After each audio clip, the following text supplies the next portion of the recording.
io sto bene con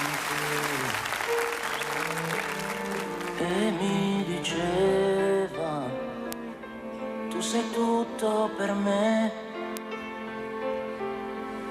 se non è amore, dimmelo tu, cos'è? Si addormentava abbracciandosi a me, mi risvegliava con un bacio e un caffè e poi giocava qui nel letto con me, se non è amore, dimmelo tu, cos'è? E poi restava a parlare di noi, solo noi, solo noi. Dimmi che tu mi vuoi, solo noi, il respiro di noi, solo noi. Dimmi che nessuno ti ha fatto tremare come tremi con me, solo noi, le montagne se vuoi, solo noi, prati verdi se vuoi, solo noi, dimmi che non sai stare da solo un minuto se non sei con me. Odio l'aurora, ora che non ci sei, scende la sera, entri dentro di me, se non è dolore, dimmelo tu, cos'è?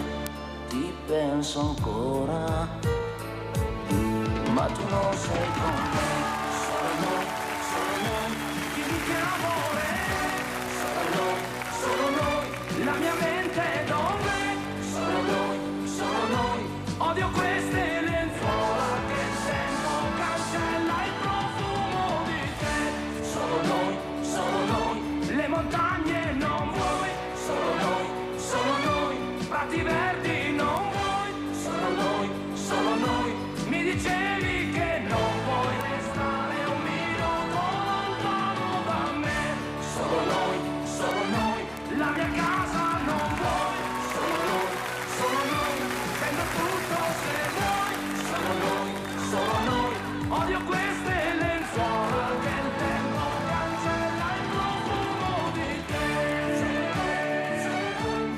noi solo noi solo noi solo noi, noi solo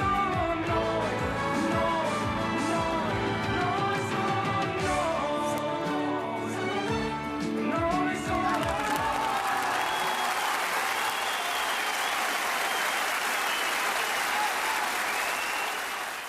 Buongiorno, buongiorno, in effetti al mattino ci siamo solo noi, non c'è nessun altro, c'è Sveglia Veneti, gli ospiti e voi e basta, tutto il resto è noia. Ne parleremo questa mattina con Emanuele Munari, sindaco d'Agaglio, secondo mandato centrodestra, collegato anche da Castelcucco Paolo Mare, sindaco di Castelcucco, primo mandato Lega, centrodestra questa mattina come tante mattine, ma noi invitiamo tutti. Adesso sono finite fortunatamente le elezioni, fra poco partirà europee, ma non importa. Altro caso, allora partirei proprio da Emanuele Munari. Grazie sindaco di essere qui con noi questa mattina. Grazie Mirella, grazie a te per l'invito e buongiorno a tutti i telespettatori e al collega collegato. Allora, cosa ci racconta? Noi abbiamo sentito di tutto e di più a Gaglio, cioè, una bella gatta da pelare per questo sindaco, molto rock, perché a me piacciono i sindaci rock, non c'è niente da fare. Ecco, quelli lenti proprio mi annoia da morire, perché le provocazioni sono tante che dobbiamo fare a questi sindaci che, come ripeto, hanno una patata bollente non da poco in mano e sono quelli meno pagati di tutti, con una responsabilità enorme. Prego, sindaco.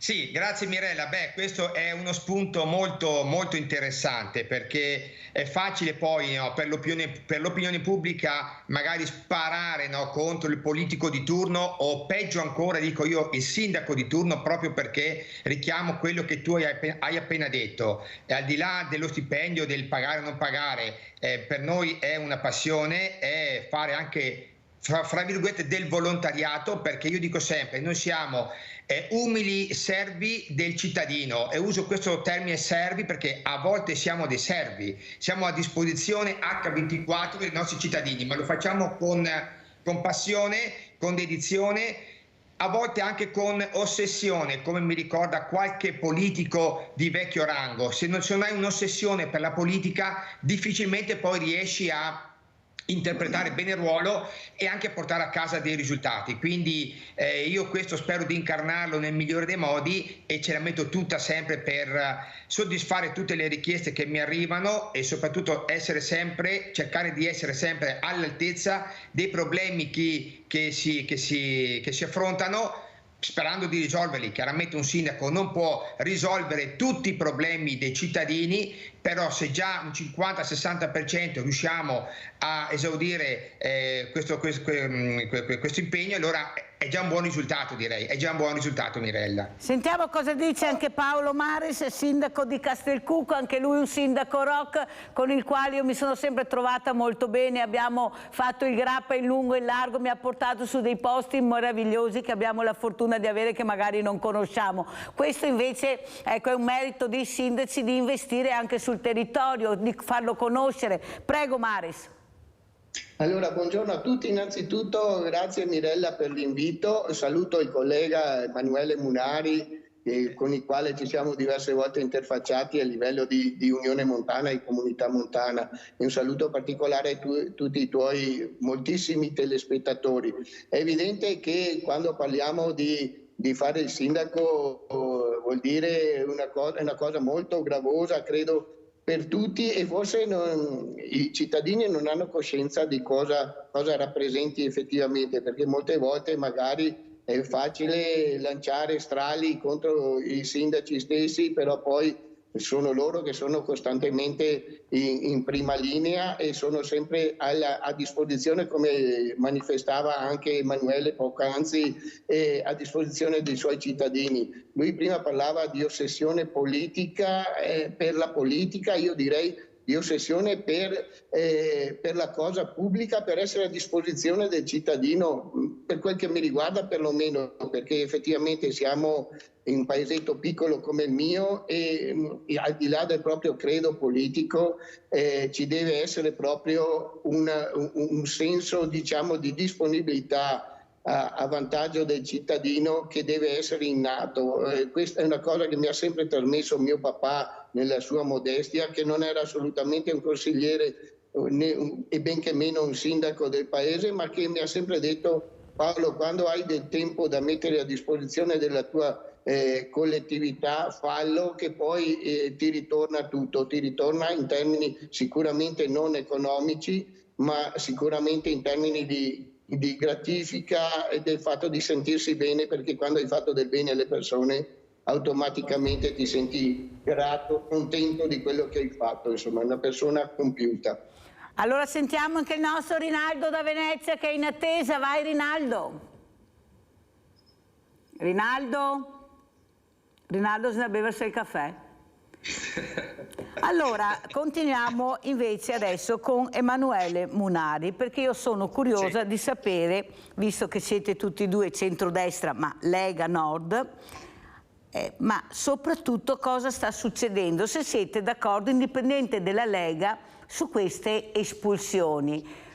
Parlo della Lega, un partito che era il 40%, adesso arriva al 9%. Secondo voi, indipendentemente da centrodestra a centrosinistra, non sarebbe il momento di riflettere e di capire, ecco, anche su sbagli fatti, su quello che si può veramente recuperare invece di espellere? Vorrei sentire anche la vostra opinione. Cominciamo proprio da Emanuele Munari.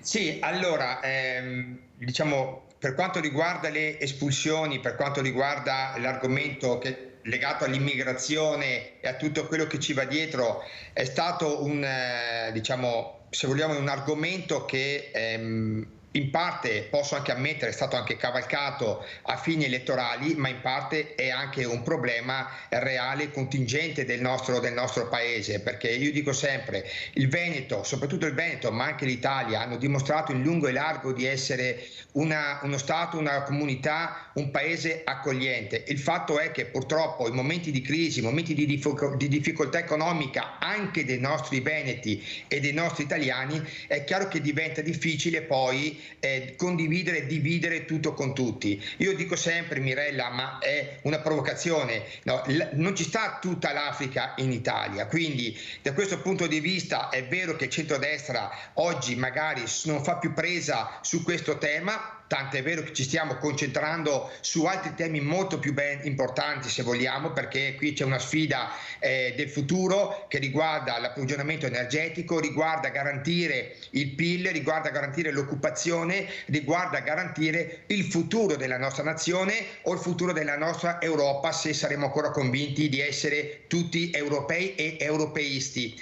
Quindi io oggi tenderei a minimizzare questa problematica, perché ripeto, io nella mia azienda ho un 20% di personale assunto che è extracomunitario, perché anche lì ci sono le brave persone. Il fatto è poi che tutti i giorni dobbiamo fare i conti con quello che vediamo nelle grandi città, dove effettivamente anche di giorno si è a rischio. Allora questo non va bene. Allora, se da un lato dobbiamo essere accoglienti, dobbiamo essere aperti, e lo siamo e aiutiamo tutti, siamo disponibili a aiutare tutti, d'altra parte però l'italiano vuole anche un po' più di sicurezza nelle proprie case, nelle proprie vie, perché non è possibile che in certe città d'Italia alle 8 di sera non si può più uscire perché c'è questo pericolo o l'altro pericolo, perché allora mettiamo le mani ad entrambi i sensi. Accoglienza massima, ok, ma anche sicurezza massima però, perché chi viene qui per non lavorare o per delinquere,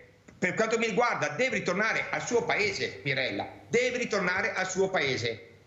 Sentiamo cosa ne pensa Paolo Mares, primo mandato Lega Nord.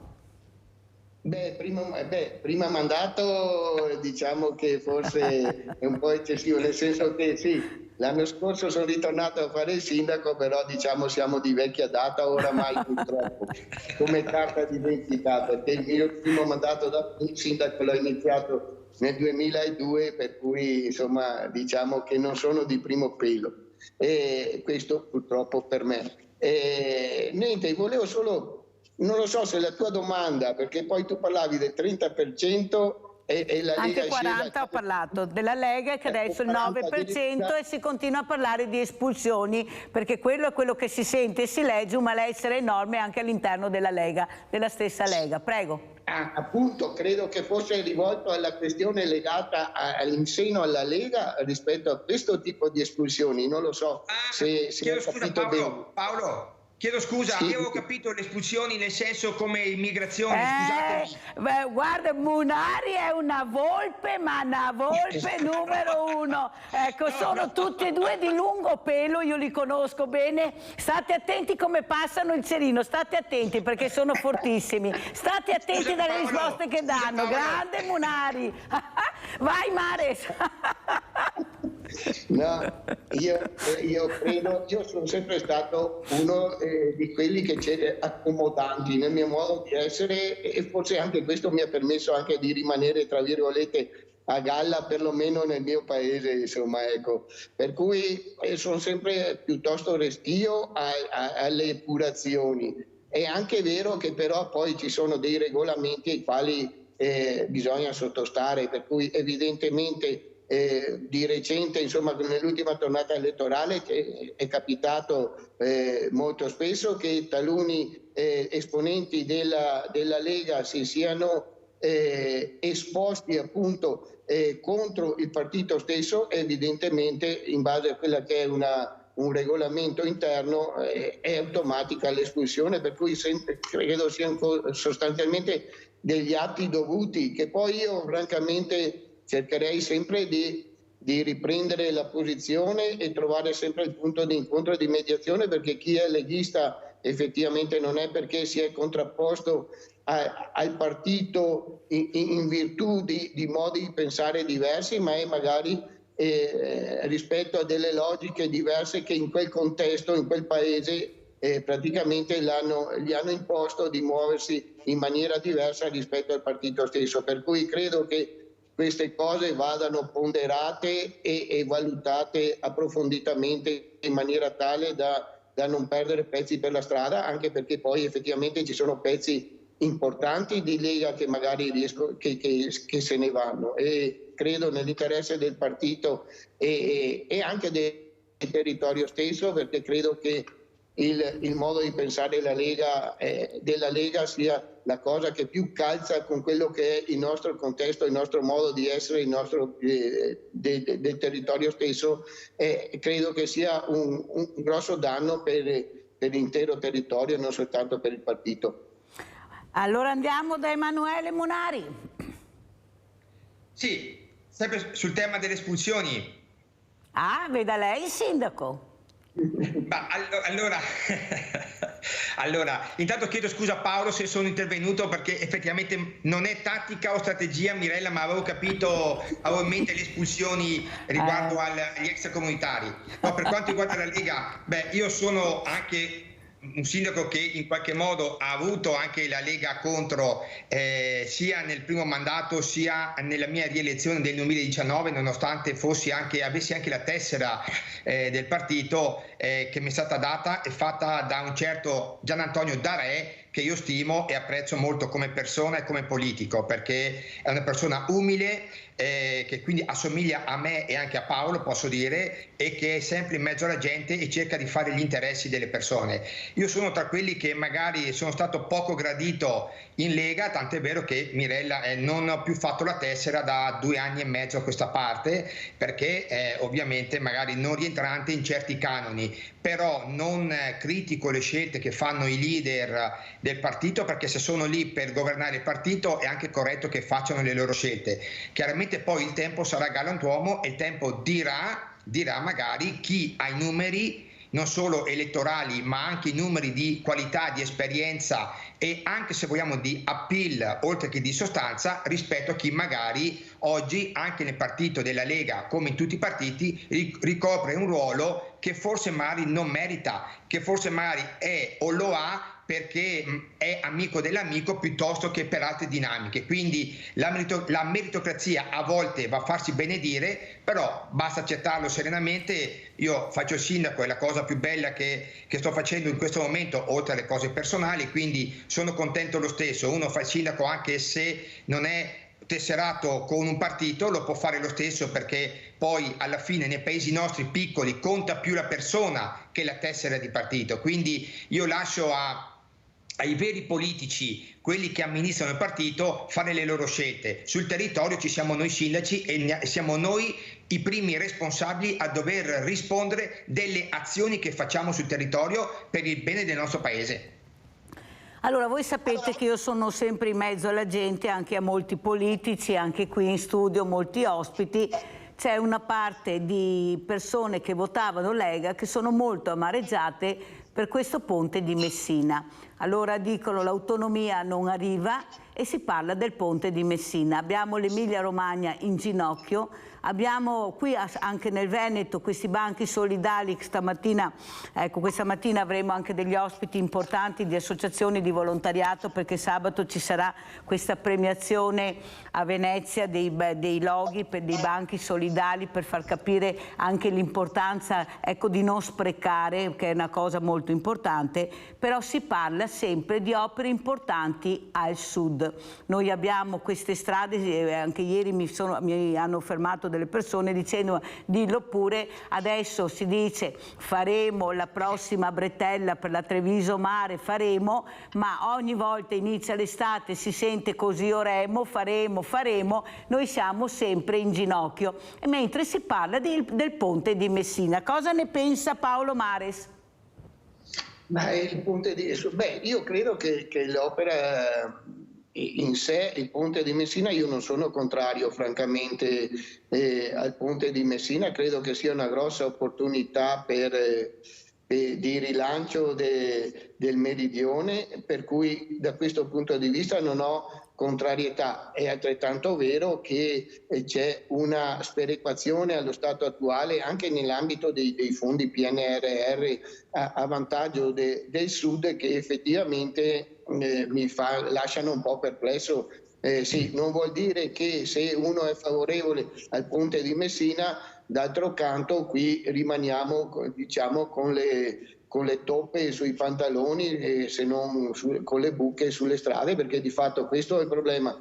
Lo constato ogni giorno anch'io, che purtroppo non abbiamo neanche gli occhi per piangere, francamente, allo stato attuale. E ogni giorno dico, se fino a qualche tempo fa dicevo che magari andiamo in guerra, noi sindaci andiamo in guerra senza munizioni perché non abbiamo i soldi, adesso dico anche, ci aggiungo anche, andiamo in guerra anche senza soldati, perché di fatto ci manca anche il personale, oltre che oltretutto a un volontariato che ogni giorno purtroppo viene meno per a causa di tutta una serie di adempimenti che Legacy, terzo settore, che praticamente inibiscono, diciamo, la possibilità che tutti questi volontari che c'erano, che facevano ricco il nord-est e il Veneto in particolare, abbiano a contribuire alla crescita del nostro territorio.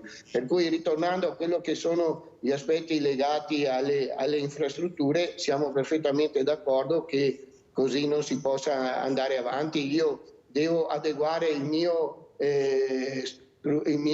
municipio, che non ha un adeguamento sismico. Sto attendendo la possibilità di avere un contributo nell'ambito del PNRR da un paio d'anni, però perché di fatto il costo dell'intervento è di 2 milioni circa, e soldi che io effettivamente non ho, e se non arriveranno evidentemente non potrò mai intervenire. Teniamo presente del fatto che è un edificio strategico, per cui in caso di calamità dovrebbe essere assolutamente adeguato dal punto di vista sismico. E questo è soltanto un esempio per far capire che effettivamente sì, ben venga il ponte di Messina, perché potrebbe creare sviluppo, potrebbe creare posti di lavoro o altro, però è anche vero che ci sono delle impellenze anche qui da noi che devono essere assolutamente soddisfatte. Abbiamo Nadia, ciao Nadia. Ciao Mirella, buongiorno ai due sindaci. Niente, ho sentito che hanno promesso da 30 anni che sento parlare del ponte di Messina. Quando che? È un paragone proprio stupido quello che faccio. Se aspetto dei 3 punti luce su una strada da 40 anni, sono passati tanti sindaci e devo ancora vederli. Tante promesse. Però si ricordano quando devo andare a votare e quando devo pagare le tasse, si ricordano dove abito. Grazie, arrivederci e buona giornata. Grazie Nadia, prego Munari, poi andiamo in pubblicità. Sì, dove devo rispondere? Alla Nadia. Alla Nadia, ok. Allora, intanto qui va valutato caso per caso, ovviamente, perché anche nel mio comune ci sono ancora delle cose da risolvere. Io dico spesso ai miei concittadini che mediamente si accumulano lavori di manutenzione o di ordinarietà, di opere ordinarie, tipo anche magari 3 lampioni che la signora giustamente reclama nella sua contrada o nella sua casa, magari in cima a una via, un cucuzzolo, quello che potrebbe essere.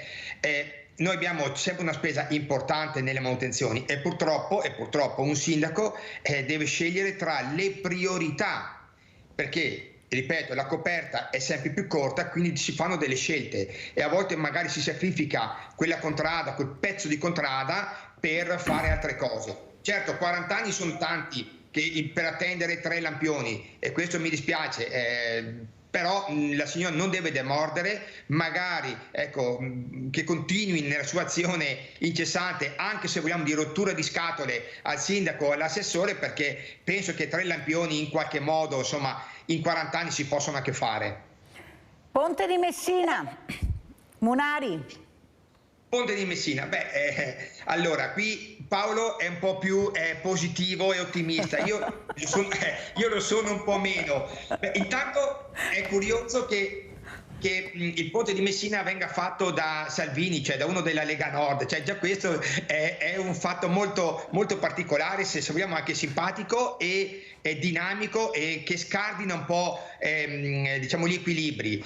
Io sinceramente sono un po' scettico, ma per il fatto che conosco diversi amministratori da Trapani a Catania, e loro, parlando in maniera proprio franca, mi dicevano: il problema per noi è quei 2 mesi d'estate dove c'è un flusso turistico che aumenta, che potrebbe sicuramente raddoppiare, triplicare, quadruplicare e avanti ancora qualora ci fossero seri interventi sulla costa siciliana, che oggi è comunque ancora depressa, perché il potenziale della Sicilia è un potenziale enorme anche di PIL, di economia e di posti di lavoro. Basterebbe metterci le mani e andare all'avanguardia e quindi ammodernamento. E quindi loro mi dicevano: allo stato attuale ovviamente basterebbero 2 traghetti in più e le cose si risolvono.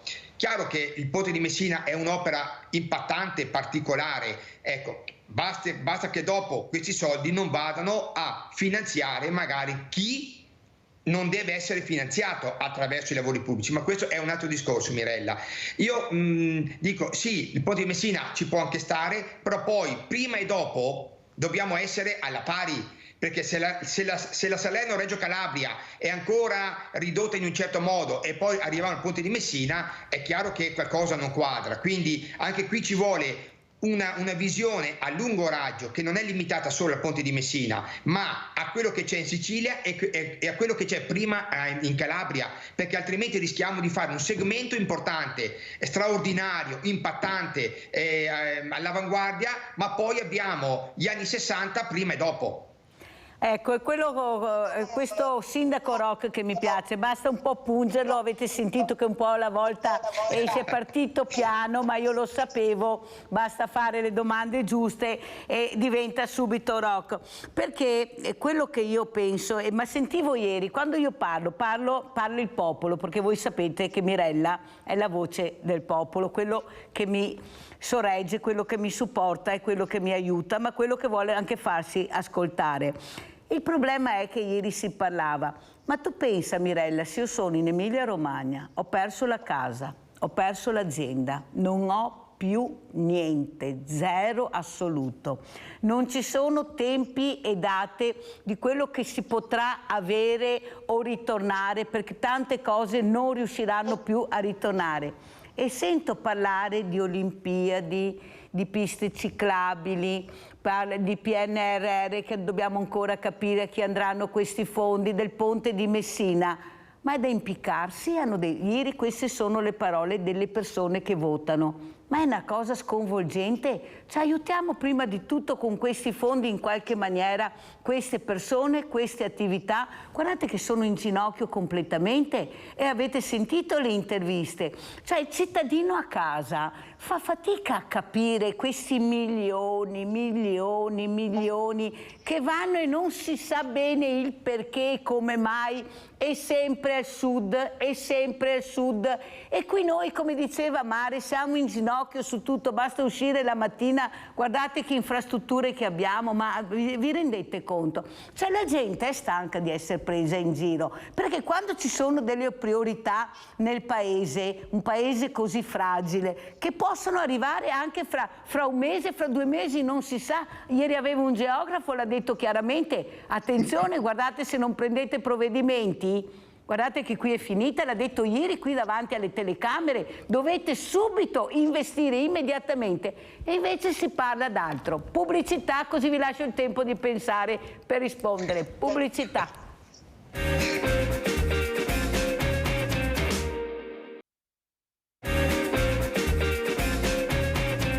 E abbiamo in linea Graziella da Mestre. Ciao Graziella.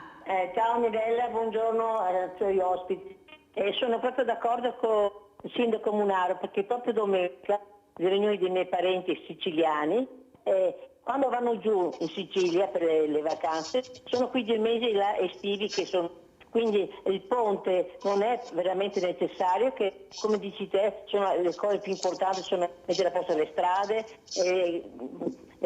anche Bologna, da quelle parti là proprio veramente sono tremendi quei posti là, adesso tutta quell'acqua. Quindi il ponte di Messina è l'ultima cosa e secondo me dovrebbero cambiare anche Salvini, che non è il nostro premio del Veneto. Noi al Veneto vogliamo un Veneto come premio. Ciao Mirella e buongiorno ai suoi ospiti. Ecco, questo è il popolo che risponde e che appunto conferma quello che ha sentito Mirella, che ha riferito, perché è quello che vogliono. Allora sentiamo Mares. Prego Paolo Mares.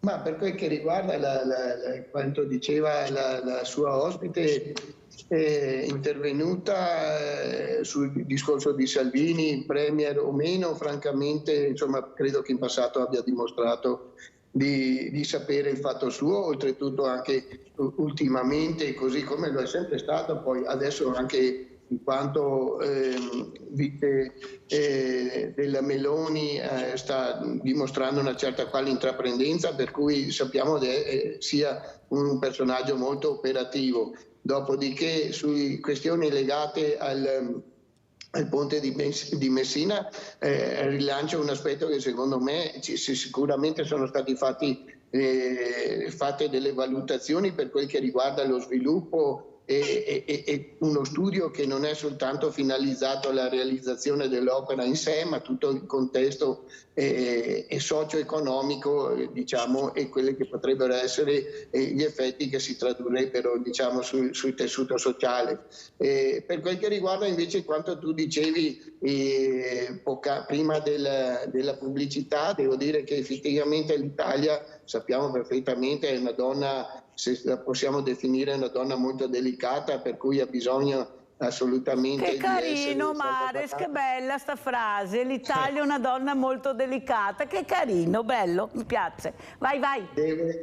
Deve essere assolutamente salvaguardata e tenuta in grande considerazione, anche perché abbiamo una storia che effettivamente non la si può nascondere così di punto in bianco, per cui diversamente da altri contesti del nord Europa, dove magari gli spazi sono più sterminati, dove c'è meno storia e così via, è molto più difficile intervenire in Italia, per cui da questo punto di vista qua ci vuole assolutamente una sensibilità maggiore.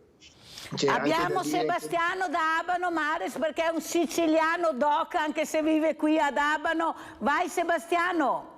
Buongiorno signor Mirella. Buongiorno. Buongiorno. Allora, per quanto riguarda il ponte, voglio serenare a tutti. Secondo me questi ponti inutili sono chiacchiere che fanno ogni volta tutti i politici. Facciamo il ponte non ci sarà mai. Però noi parliamo di ponte e di quanti soldi verranno buttati per questo ponte, però non si parla tanto quanti soldi si spendono all'anno per il progetto del ponte dello Stretto di Messina. Non so quanto milioni di euro per fare il progetto ogni anno che se ne vanno. È vero. Quindi o si decide di fare il ponte o no. Poi voi andate a vedere su internet il ponte di Palermo, cioè si dice Ponte Oreto, che è in condizioni precarie. Andate a vedere quel ponte lì che è andata anche la notizia a fare i servizi e tuttora quel ponte non hanno mai fatto dei lavori. Quindi andate a vedere lì su internet quel ponte, è un ponte che collega l'autostrada alla città di Palermo e nessuno ha mai fatto nulla, cioè piccoli lavoretti così, ma niente di che. Quel ponte sembra che è un ponte dimenticato da tutti. Per questo io dico il ponte sì, però noi ricordiamoci, io spererei che lo fanno, perché signora Mirella, io ogni volta che vado a Palermo ci metto per andare da Messina a Villa San Giovanni con il treno. Che cosa succede? Arrivando a Villa San Giovanni il treno entra sulla nave, lo devono smontare, quindi riesce il treno, rientra il treno, lo smontano a pezzi e ci vogliono 2 ore tra montare, smontare e rimontare per andare a Palermo. Quindi sarebbe tempo bello per noi che andiamo in Sicilia veloce. E naturalmente secondo me fare quel ponte lì ci sarebbe meno inquinamento perché non ci sarebbero più navi che fanno avanti e indietro e sarebbe, però dico, anche oltre il ponte ci vogliono anche le ferrovie, perché noi abbiamo delle ferrovie purtroppo a sud che appena il treno supera gli 80 km/h se ne va fuori binare. Quindi speriamo tutto bene, signora Mirella, la ringrazio e gli auguro un buon lavoro. Grazie a te Sebastiano, sentiamo come risponde Emanuele Munari, sindaco di Gaglio. Sì, non so però perché stava finendo Paolo prima. Beh, dopo ritorniamo, intanto sentiamo, dai sindaco, sta a passare il Cerin, l'ho detto prima, vai. Voglio scaricare sempre su Paolo. Vedo io. Allora, Grazie, sì, allora, prego, io vorrei toccare anche l'altro argomento che avevi accennato tu, sempre in reazione appunto a quello che è lo stretto del ponte di Messina, piuttosto che i fondi del PNRR, che tanti dicono ma perché non si possono spostare su calamità naturali, su emergenze, e questo è sacrosanto ed è anche impattante. Il fatto è che dobbiamo andare a monte allora, quando si stabiliscono a livello europeo dei canali di finanziamento che poi diventano anche abbastanza rigidi, e quindi tu poi devi spiegare alle persone perché magari hai i soldi per fare una bella infrastruttura nuova e magari non hai i soldi per fare la manutenzione al tuo ponte come quello di Palermo, piuttosto che quello che ho io a Gaglio per andare a Stoccareddo, che è una frazione di Gaglio.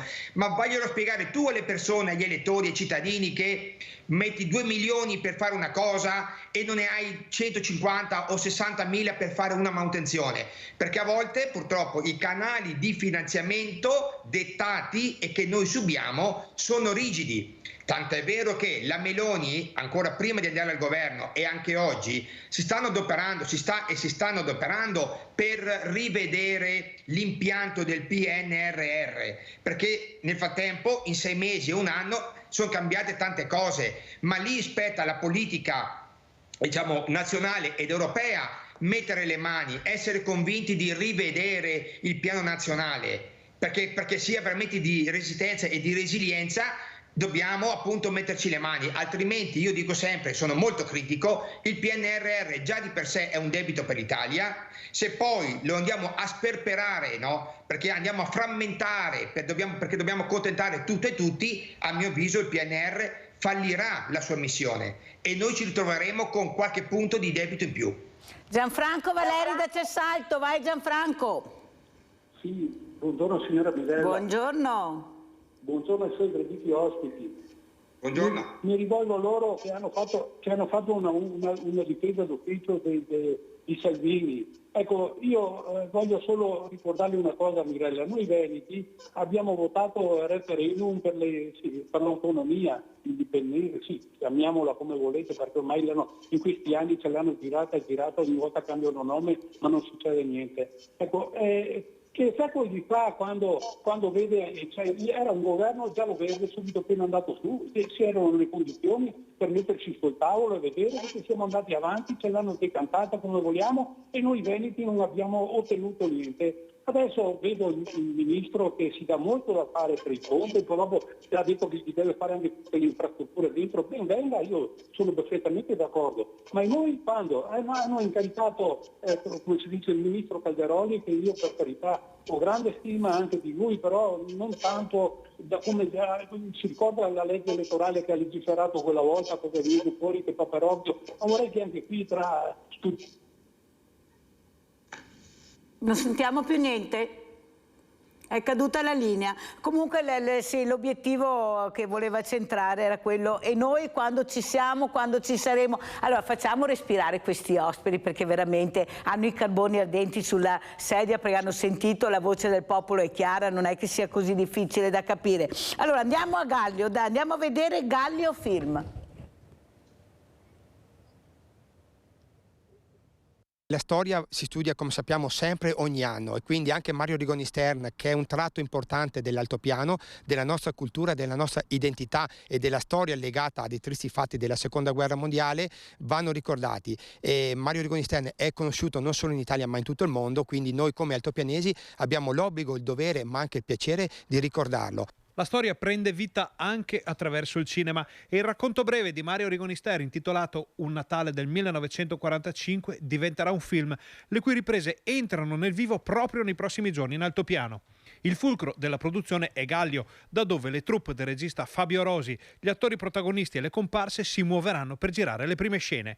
Un allenamento per la memoria, ma anche un vanto per il paese. Ringrazio appunto Sergio Sambugaro, il presidente di Gallio Film Festival, che si è aggiudicato questo importante e storico e primo progetto che vede Mario Rigoni Stern e i suoi racconti trasformati in un film. L'amministrazione di Gallio ha deciso di esporsi per questo progetto, che però riguarda l'intero altopiano e che andrà a portare ulteriore lustro a un territorio di grande importanza dal punto di vista storico, ambientale e turistico. Noi siamo partner chiaramente anche economici di questo progetto e ne siamo fieri, con la speranza che anche qualche altro comune possa metterci dei soldini per sostenere la produzione di questo. Ma quanto belli siamo! Andiamo a Castelcucco, prima parte.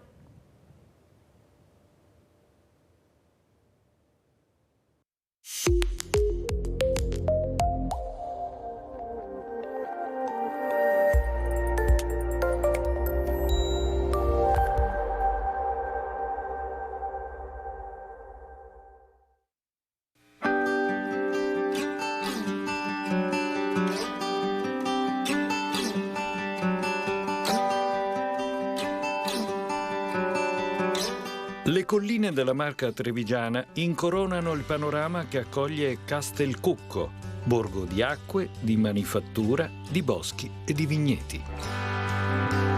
Siamo a Castelcucco, un paese che ha la fortuna di essere baricentrico in un'area bellissima della Pedemontana del Grappa e più precisamente a nord di Asolo e a sud del Tempio del Canova. Un territorio magnifico, racchiuso dalla cinta collinare della dorsale dell'Asolano per arrivare poi ai piedi delle pendici del Monte Grappa, territorio UNESCO nel MAV, quindi un percorso di riconoscimento internazionale importantissimo che sarà il motore del rilancio di questo territorio. Una terra che affonda le radici in una storia grande e remota. Castelcucco è posta fra Piave e Brenta, quindi siamo fra due fiumi molto importanti. È una zona collinare ed è stata abitata fin dai tempi della preistoria. Se le evidenze archeologiche registrano una presenza romana appena sfumata, decisivo fu il contributo dei Longobardi che riqualificarono la rete difensiva dei Castellieri, fortificazioni militari poste sulle prime alture pedemontane. Da un antico castrum sul cucuzzolo del monte deriverebbe il toponimo. Tra i monumenti più antichi troviamo la chiesa di Santa Lucia, risalente all'epoca della cristianizzazione dell'Asolano. Santa Lucia è una chiesa campestre, è sicuramente la patrona della vista e risale certamente a prima del 1000. Qualcuno dice addirittura in epoca longobarda. La suggestione dentro l'edificio di Santa Lucia, la suggestione che si vive, soprattutto degli affreschi parietali, la pace campestre che si respira è davvero molto bella. L'antico borgo di Castelcucco si configurò per gran parte della sua storia come una piccola comunità divisa in borgate. Lungo la direttrice disegnata dal fiume Muson, le prime attività proto-industriali si affiancarono agli agglomerati urbani dotati di un proprio oratorio. La chiesa arcipretale di San Giorgio è la più fastosa del comprensorio. La chiesa di San Giorgio è la chiesa parrocchiale, ha un caratteristico campanile, più che la chiesa, che certamente è una chiesa molto antica, addirittura pare che risalga all'epoca dei Goti e delle invasioni dei Longobardi, ma il campanile richiama una torre di tipo medievale. L'interno a navata unica accoglie numerose opere di pregio, Il crocifisso in legno posto alla sommità del portale di ingresso risale al 400. Il presbiterio ottagonale è circondato da un coro in legno di noce risalente al XVII secolo. Il soffitto affrescato reca la firma di Sebastiano Santi e raffigura la gloria di Santa Lucia, di San Bartolomeo e di San Giorgio. La tela di maggior pregio ritrae il martirio di Santa Lucia, opera dello Zaniberto, appartenente alla scuola del Veronese. Tra i molti oratori che punteggiano il territorio, spicca quello di San Francesco, che si incontra presso la settecentesca Villa Perusini. Villa Perusini si è voluta dotare nei secoli di una chiesa che era come una chiesa di famiglia, ma che è diventata poi patrimonio della comunità ed è molto bella perché appunto raccoglie l'altare, costruito certamente in ambito canoviano. Antonio Canova è qui di Possagno, poco distante da qui. Tutto l'ambiente richiama l'ordine e lo stile delle ville venete. Allora, intanto complimenti per questo bellissimo video che mi ha mandato Mares, però la mia domanda è questa. Io ho diversi amici che hanno gli agriturismi, ce l'hanno messa tutta, però mancano le infrastrutture per arrivarci. Le corriere fanno fatica a parcheggiare, ecco, non sanno più cosa inventarsi, avevano fatto anche questa didattica all'interno di questi agriturismi, ma non funziona.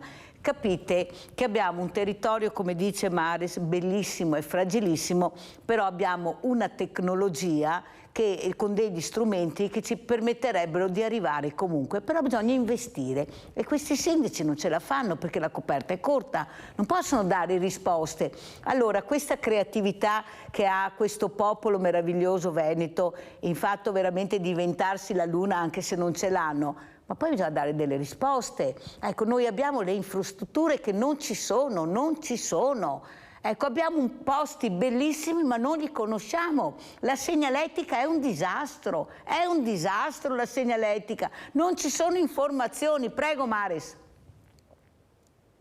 Allora, devo dire anche che ultimamente adesso abbiamo questa grande infrastruttura che è la Pedemontana Veneta, che sicuramente dà una risposta al territorio da questo punto di vista, per cui e oltretutto mi sembra anche che i flussi di traffico di recente siano un po' aumentati. Speriamo che possa essere contenuta anche quella che è quello che è l'esborso, diciamo, che il singolo cittadino deve pagare per poterne fruire. È anche vero per certi aspetti che se questo chiaramente ci metterà nella condizione di avere una facilità di accesso, diciamo, e facilmente essere, diciamo, fruiti, è altrettanto vero che se abbiamo un ambiente che è abbastanza, tra virgolette, incontaminato, lo si deve anche, tra virgolette, a una...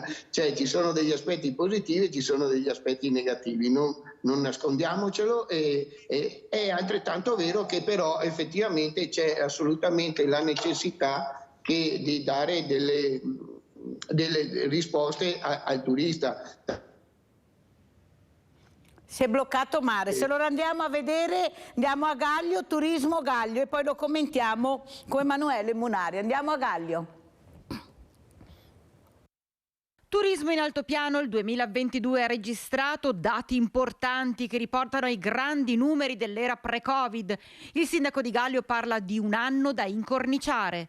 Io direi che è un anno proprio di record, almeno per Gaglio, perché se partiamo già da quest'estate abbiamo registrato il giorno 17 di agosto con l'evento clou, che è il mercato del Forte dei Marmi, quasi 30.000 presenze in un solo giorno di arrivi proprio a Gaglio, quindi già quest'estate abbiamo toccato con mano l'assalto appunto all'altopiano. Poi quest'inverno, queste vacanze sono sotto gli occhi di tutti, Melette, Campomulo, la rinascita del paradiso dello sci da fondo e da discesa ha attratto ancora una volta veramente numerosi turisti.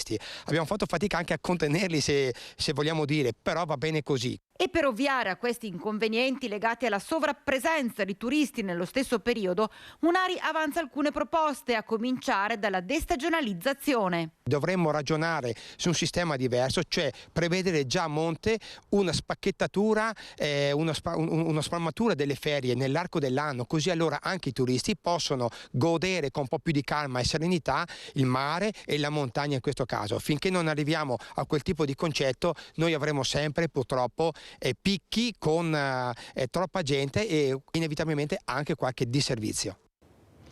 Prego Emanuele Munari.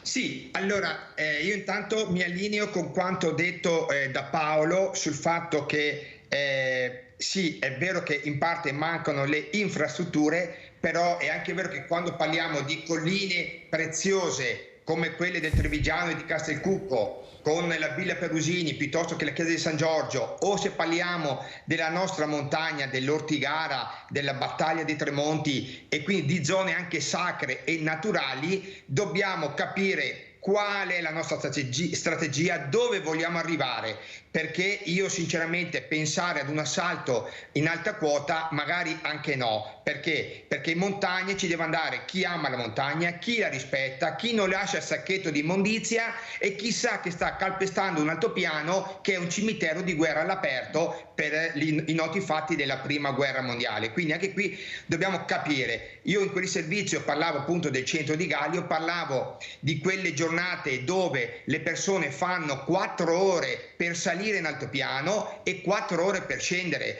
E io dico, io solo a pensarci mi stresserei, anche da turista, solo a pensarci mi stresserei. E quindi poi come torno a lavorare il lunedì se ho fatto il sabato e la domenica 4 ore di qua, 4 ore di là? Ecco perché parlavo anche di sì, destagionalizzare i nostri eventi, certo, ma anche le ferie, perché se siamo, purtroppo viviamo in un mondo di pecore, noi tutti ad agosto andiamo negli stessi posti e non ci stiamo.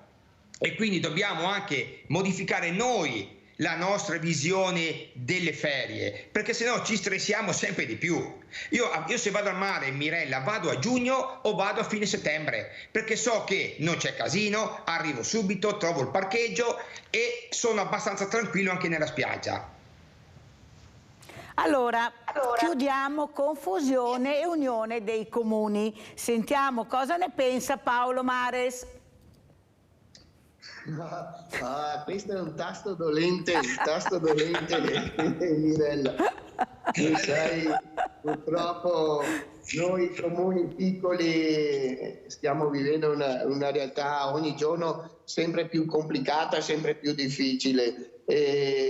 Lo sottolineavamo poco fa, insomma, non riusciamo più a chiudere un bilancio, siamo in costante, in perenne difficoltà, non riusciamo a fare programmazione, non riusciamo a fare una politica di sviluppo del territorio perché non siamo nelle condizioni di poterlo fare.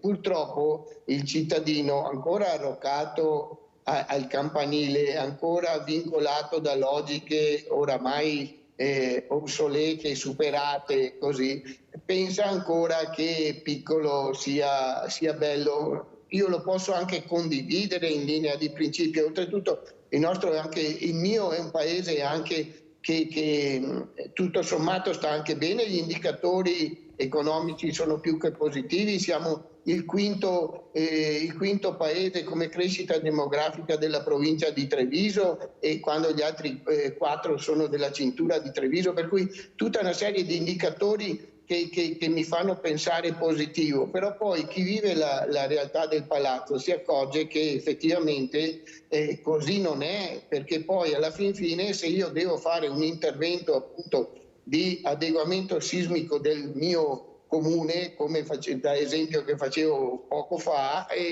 non sono in grado di poterlo fare, per cui non riesco a dare quelle risposte. Nel caso di calamità naturale incrociamo le dita e speriamo che non succeda mai niente, un terremoto o altro, non so che, io non sono nella condizione di poter operare, cioè, E allora come possiamo dare delle risposte ai cittadini se non abbiamo gli elementi basilari per poter dare appunto queste risposte, le strutture o altro? Per cui evidentemente io sono un grande fautore, un peroratore, diciamo, se mi si vuole passare il termine, della causa delle fusioni dei comuni. Abbiamo cercato, stiamo lavorando a un progetto che dovrebbe unificare 4-5 comuni, però effettivamente anche in questo senso purtroppo è per motivi di politica, di contrarietà o di prese di posizione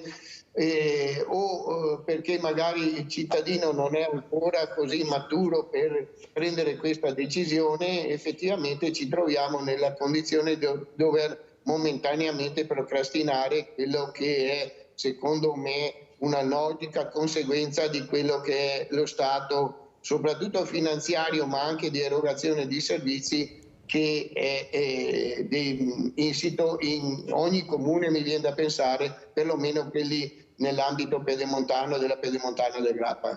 Allora intanto ringrazio Paolo Mares per aver spiegato molto bene cosa vuol dire, ecco, la fusione, molto importante. Io sono convinta, Mares, che se queste cose il sindaco lo spiega ai propri cittadini che l'hanno eletto, ai propri paesani, il cittadino capisce, il cittadino non è stupido, il problema è che non viene spiegato. Sono andati alle elezioni a votare, non sapevano neanche cosa facevano in molti casi, perché non era stato spiegato loro, perché abbiamo i campanili, piuttosto purtroppo viviamo ancora con i campanili. Sentiamo cosa dice Emanuele Munari, prego sindaco.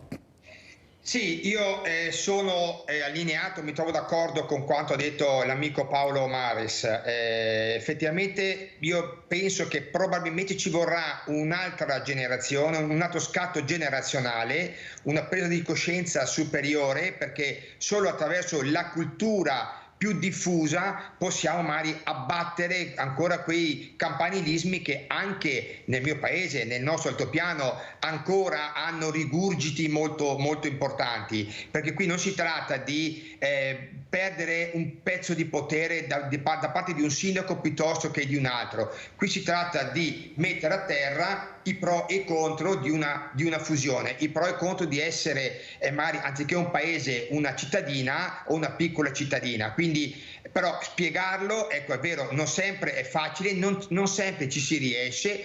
Io ho un esempio che è Lusiana e Conco, che erano due comuni dell'altopiano che dal 2019 si sono fusi e hanno formato Lusiana Conco.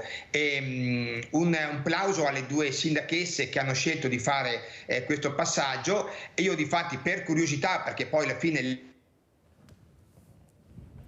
mi sono bloccato. Mi sentite? Sì, adesso sì. Sì, appunto vedo notizie contrastanti, vedo pareri contrastanti, ma questo perché? Perché ovviamente la fusione è fresca, anche se sono passati solo 4 anni, e quindi magari il cittadino deve ancora capire o vedere i reali vantaggi, perché poi il problema è anche questo: se tu fai una fusione perché ottieni certi finanziamenti, hai certi parametri di riferimento, poi devi metterli a terra, devi farli vedere, e questo diventa, a mio avviso, ancora oggi difficile, è ancora difficile oggi, insomma, ecco, spiegarlo e realizzarlo. Però Paolo Mares è stato molto chiaro, ha detto: in caso di calamità, speriamo, tocchiamo ferro che non avvenga mai, io sarei con le spalle al muro. Forse spiegare questo a queste persone che non capiscono, perché non hanno ben capito il vero problema, che l'unione fa la forza, perché questa è la verità. Ecco, l'unione, la fusione sono fondamentali, ma bisogna farli capire. In caso di calamità, io cosa posso fare? Io sono convinta che spiegare bene le cose forse riusciremo ad ottenere migliori risultati. Io ringrazio veramente Emanuele Munari, secondo mandato centrodestra, sindaco di Gaglio. Saluto Paolo Mares, sindaco di Castelcuco, primo mandato Lega Nord, anche se il pelo lungo come politico e come sindaco. Avete sentito, io vi ringrazio veramente tanto, sono stata molto contenta di rivedervi, era un pezzo che non vi sentivo. Grazie, grazie e buon lavoro che ve lo meritate. Grazie e buona giornata. Pubblicità.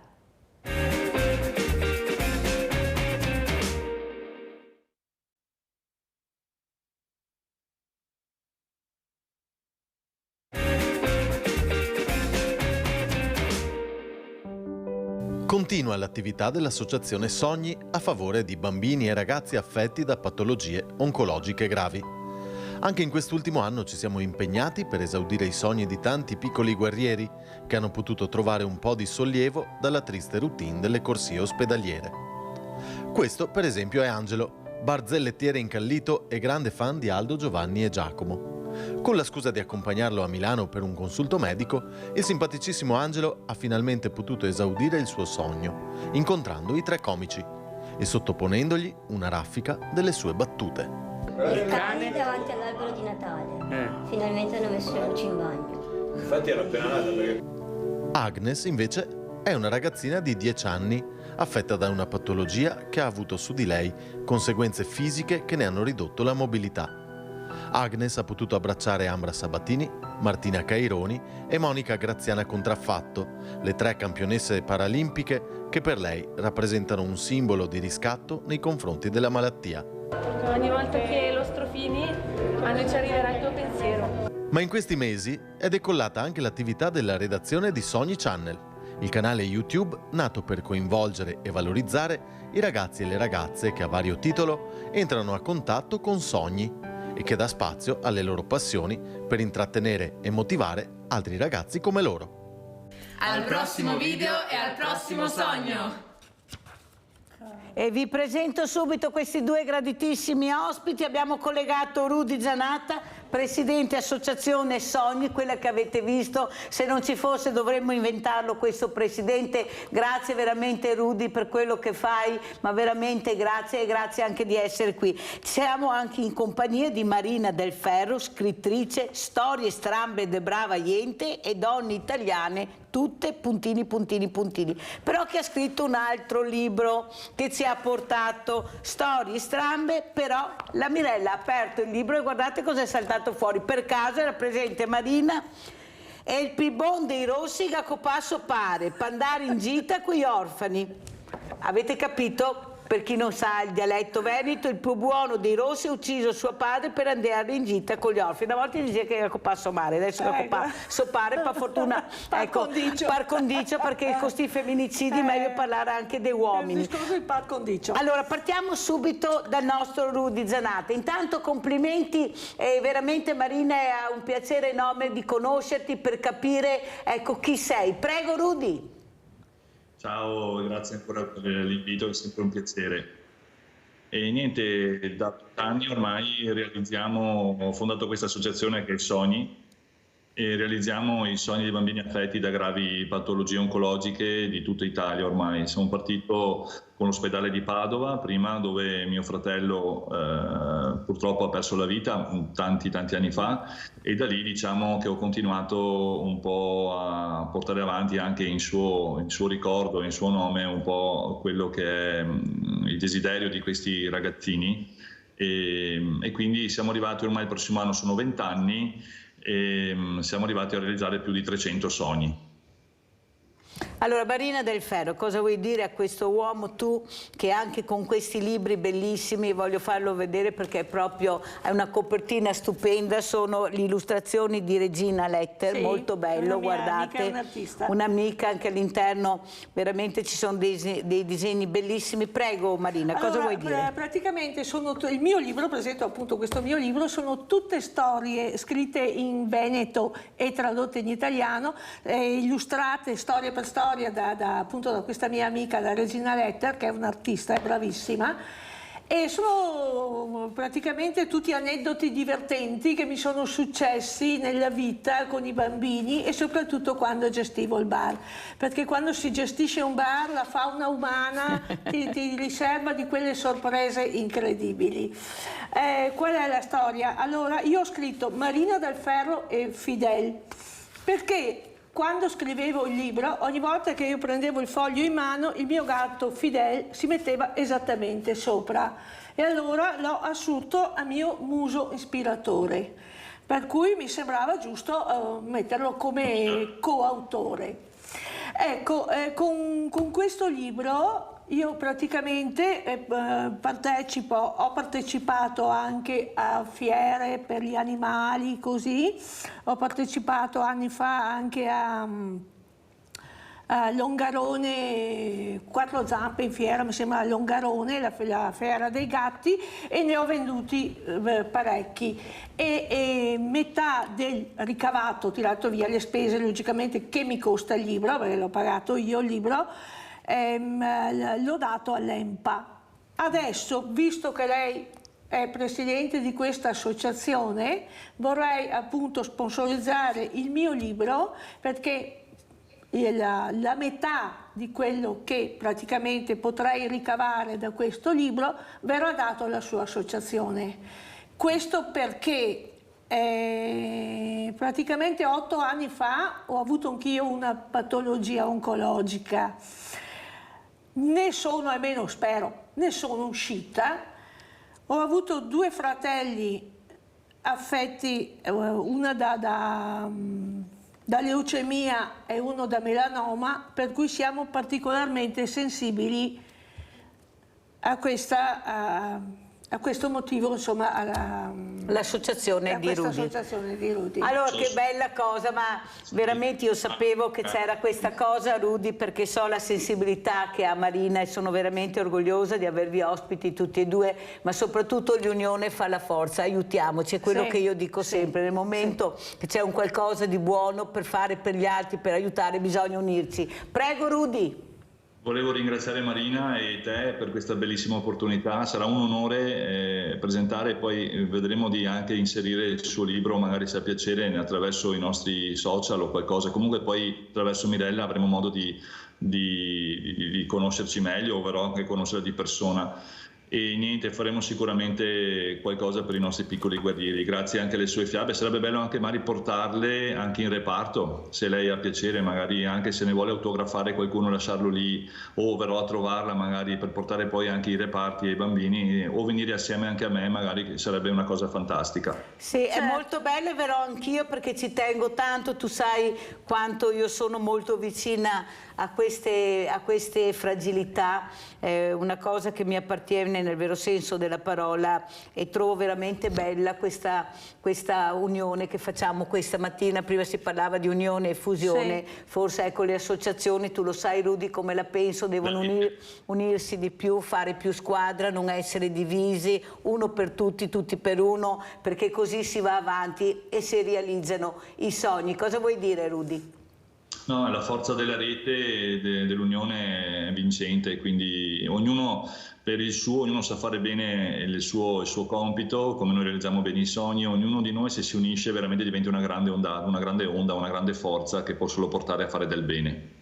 Allora Marina, spieghiamo anche il perché questo libro illustrato con questi proverbi che dopo leggerò, visto che io sono rossa, poi vi leggo i nostri proverbi che fanno veramente sorridere e ci fanno anche un po' staccare la spina da quella che è la realtà quotidiana che queste persone, Rudy ne è una testimonianza, ma anche Marina, perché avete sentito cosa ha raccontato. Ecco, l'importante, anche leggendo un libro, guardando un'illustrazione. Prego Marina. Allora, ho scritto questo libro perché prima di questo avevo scritto un altro libro che per me era proprio un libro denuncia. Donne italiane tutte puntini puntini. Questo perché? Per denunciare una voce proprio controcorrente, per denunciare tutti gli atti di bullismo e di razzismo che subiamo anche noi italiani. Cioè il razzismo è una brutta cosa, ma è una brutta cosa su tutti e due i fronti. Cioè quando io mi sono sentita più di una volta, quando gestivo bar, sentire dire italiani sporchi e ladri, sentire dire donne italiane tutte puntini puntini, dico no, non è giusto tacere.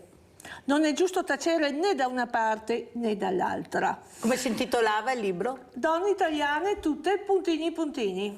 Perfetto. Rudy, come commenti? Prego. Ma sì, sono sempre ha avuto il coraggio e la forza comunque di scrivere questo libro, è stata una grande, perché comunque è vero, il far finta di niente non va bene, da tutte e due le parti, come dice la signora. Però al giorno d'oggi veramente il bullismo lo vediamo anche nelle scuole ultimamente, con dei casi, ho due figli, e si sta presto veramente a entrare su questa scia che veramente maleducazione che c'è attualmente in giro, soprattutto si parte dai piccoli, che poi non è colpa dei piccoli, ma secondo me è da educare sempre poi i genitori e le famiglie. Esattamente. Molto bravo Rudy. Allora andiamo a Trieste e guardiamo questo servizio suicidio assistito, la vicenda di Anna, e poi lo commentiamo con Rudy Zanatta e la nostra Marina Del Ferro. Intende procedere per vie legali contro le inadempienze dell'azienda sanitaria regionale. Anna, triestina di circa 55 anni, affetta da sclerosi multipla e in attesa da mesi della risposta alla sua richiesta, scrive, di verifica delle condizioni per l'accesso al suicidio assistito. Lo rende noto l'associazione Luca Coscioni, che domani alle 14:45 davanti al Tribunale Civile di Trieste terrà una conferenza stampa sul caso, a cui parteciperà tra gli altri l'avvocata Filomena Gallo, segretaria dell'associazione Luca Coscioni, cui la donna ha dato mandato di procedere per vie legali. Nei giorni scorsi Marco Cappato, tesoriere dell'associazione, aveva riferito di una persona malata in Friuli Venezia Giulia che dall'anno scorso chiede al sistema sanitario di verificare le condizioni per accedere all'aiuto medico alla morte. Come spiega ora l'associazione Coscioni, Anna, nome di fantasia scelto dalla persona malata per tutelare la sua privacy, nel 2010 riceve la diagnosi di sclerosi multipla secondariamente progressiva, patologia irreversibile senza possibilità di cura e senza alcuna terapia possibile. La donna ha fatto richiesta di accedere alla verifica delle sue condizioni per la morte assistita ai sensi della sentenza 242 del 2019 il 4 novembre dell'anno scorso. Da allora, afferma l'associazione, è in attesa di una risposta. Allora io inizierei proprio con Rudy Zanatta. Ecco, questa sofferenza, Rudy, che tu vivi sulla tua pelle, direi quasi quotidianamente, a un certo punto una persona decide proprio che non ce la fa più, non è facile neanche soffrire. Ecco, forse qualcuno dovrebbe andare a visitare, a vedere queste persone in che condizioni vivono, e poi si renderebbe conto che io sono dell'idea, Rudy, che una persona è giusto che decida lei della sua vita. Ecco, lo so che molti magari non la pensano come me, io dico quello che penso, io dico che non vorrei mai finire come vedo certe situazioni, che se non ci fosse la macchina, questa tecnologia, questa ricerca, questa scienza che ha portato come stacchi la spina, questa persona non ci sarebbe più. Ecco, questo accanimento a volte che fa molto male, però capisco anche quei familiari che non riescono a staccare questa spina dei loro figli, dei loro cari. Prego Rudy. Sì, è un argomento abbastanza difficile, anche perché qua subentra proprio le scelte personali e soggettive, e quindi dico sempre anch'io, io posso vedere la mia esperienza al tempo, mia madre quando mio fratello per 20 giorni poi è andato, in qualche modo sì, alla fine quasi era agonizzante, e quindi ricordo ancora mia madre che diceva sempre, e detto anche da una mamma, e se il Signore se lo porta via sarebbe meglio, no? E quindi, perché comunque a un certo punto arrivi, quando le medicine, la cura purtroppo non ha avuto quello che poteva essere un risultato sperato, rimane solo il fatto che comunque non riesci a vedere, specialmente quando si parla di bambini, soprattutto se è tuo figlio, vederlo soffrire così tanto.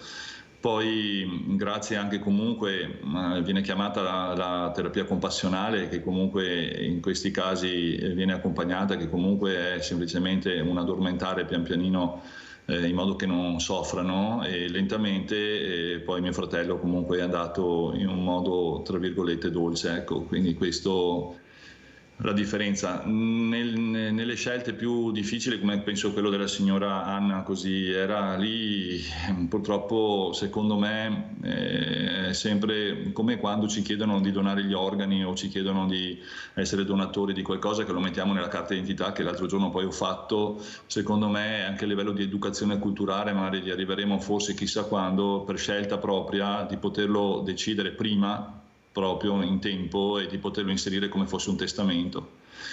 E poi lì nelle coscienze di chi resta o di chi ci governa non è facile, sicuramente non è facile, quindi anch'io, se dovessi trovarmi nella situazione, Se fosse direttamente verso la mia persona, ecco sì, anche io non vorrei dare un peso a chi mi dovrebbe assistere, però sai, non è facile, dico, bisognerebbe vivere il momento. Però bisogna anche iniziare a parlarne, perché veramente ecco, il parlare, dialogare, capire, informarsi, sentire anche le opinioni diverse è molto importante. Io dico sempre, Rudy, è come la sala operatoria, avevamo il terrore della sala operatoria perché non sapevamo mai cosa c'era al di là, perché magari la fortuna di avere la salute. Adesso grazie anche alle telecamere che ti fanno vedere questi chirurghi meravigliosi, questi medici, questi staff, sai cosa ti aspetta, hai meno paura, ecco, non la vedi più come un mostro, ma una cosa che ti può aiutare anche a vivere, ecco, e penso questo sia dovuto anche all'informazione e anche alle telecamere che grazie anche a questi direttori generali hanno fatto entrare negli ospedali, ma soprattutto la solidarietà, questi ospedali aperti, specialmente in reparti molto delicati. Cosa vuoi dire, Marina? Beh, io voglio dire su questa questione che la scelta deve essere assolutamente personale. Cioè io penso che nessuno possa decidere cosa devo fare della mia vita. Cioè se io sto male, se io non ce la faccio più, uno non può dire capisco, no, non puoi capire, se non provi non puoi capire. Una cosa che io ho sempre chiesto, cioè quando ho avuto il cancro io non ho mai versato una lacrima, l'ho affrontato proprio come una malattia normale. Ho solo chiesto una cosa al mio oncologo: se devo morire, voglio morire da viva, non voglio morire da morta. Cioè, per cui lasciatemi la dignità. Se dovesse succedere, lasciatemi la dignità di morire, non ostacolatemi. Allora Rudy, un'altra cosa importante è anche capire come si è evoluto anche l'ospedale. Io ti ho invitato per quello, ecco, questi bambini, io mi ricordo che ho avuto la fortuna di intervistare dei medici meravigliosi dei Gemelli di Roma, dove mi hanno fatto vedere dove i bambini entravano a fare queste cure, ed era bellissimo per questo bambino perché sembrava di entrare a Disneyland, molti colori, molti disegni, questi bambini che prendevano per mano e ti dicevano vieni a vedere, con questo fazzoletto in testa, con quella, ecco, che non avevano paura. Questa bambina che noi seguiamo che dice al chirurgo guarda non sbagliare braccio perché io devo colorare con questo braccio qua. Bambini piccolissimi che però vivono in maniera diversa grazie anche all'attenzione e alla sensibilità che voi con le vostre associazioni, questi medici, questi chirurghi veramente cercano di mettere a proprio agio. Non è più l'ospedale bianco, freddo, terribile. Cosa vuoi dire, Rudy? Cosa ci racconti? Ma proprio tornando all'esperienza mia negli anni '80, quando mio fratello è ricoverato dentro, Città della Speranza non esisteva, Padova, che comunque è una fondazione, e l'oncoematologia pediatrica è il reparto. In questi anni veramente ha fatto delle cose bellissime sia soprattutto per la ricerca, grazie comunque alla Fondazione Città della Speranza e a tutto lo staff di ricerca, ai medici stupendi che ci sono, ma soprattutto per il lato umano che hanno voluto inserire all'interno di questo reparto, creando anche un'equipe medica che è vicina proprio al suo insieme con l'equipe dei psicologi, quindi dando anche una sostenibilità e un sostegno all'approccio alla famiglia intera nei tempi che devono stare lì, perché purtroppo il psicologico deve stare lì per mesi e quindi diventa difficile. E tutto attorno le altre bellissime realtà come altre associazioni come la mia, io cerco di portare fuori i bimbi e le famiglie da quei quattro mura e portarli all'esterno e fargli vivere un'esperienza dei loro sogni in modo quasi normale, che a volte la normalità è scontata in quei. Senti Rudy, ma quanto importante è il mondo del volontariato? Pensiamo a questi bambini, ma pensate a questi genitori, voi non avete idea, devono fare buon viso e cattivo gioco perché il bambino non si rende conto della malattia che ha. Tu vedi dei bambini sorridenti, a volte i bambini che giocano, ma sono questi genitori, il dramma. Io mi ricordo, guarda Rudy, quell'episodio che purtroppo ero presente, quel bambino che non voleva lasciare il papà, non voleva che il papà andasse via. Sto parlando proprio della Città della Speranza. No, era talmente stretto questo bambino, all'improvviso è arrivato il volontario e questo bambino come hai visto il volontario, ha lasciato il collo del papà e ha preso, ha abbracciato il volontario, perché lui si fidava in quel momento. Ecco, vedere arrivare questo volontario e vedere questo bambino che non aveva più paura di lasciare il suo papà perché c'era un'altra persona che lo avrebbe abbracciato, è stata una dimostrazione che il volontariato, se non ci fosse veramente, dovrebbero inventarlo, ma soprattutto dovrebbero premiarlo. Non in quanto al premio, in quanto al riconoscimento di quello che fanno. Io vedo che diventano cavalieri della Repubblica, del lavoro, persone che non riesco a capire come mai, il curricula avranno, ecco, invece di premiare ma non proprio come riconoscimento, un riconoscimento ufficiale del lavoro che viene fatto umilmente, sempre tutto il giorno, perché sono là tutto il giorno, i primi ad arrivare, a muoversi, è sempre il mondo del volontariato. Cosa vuoi dire, Rudy?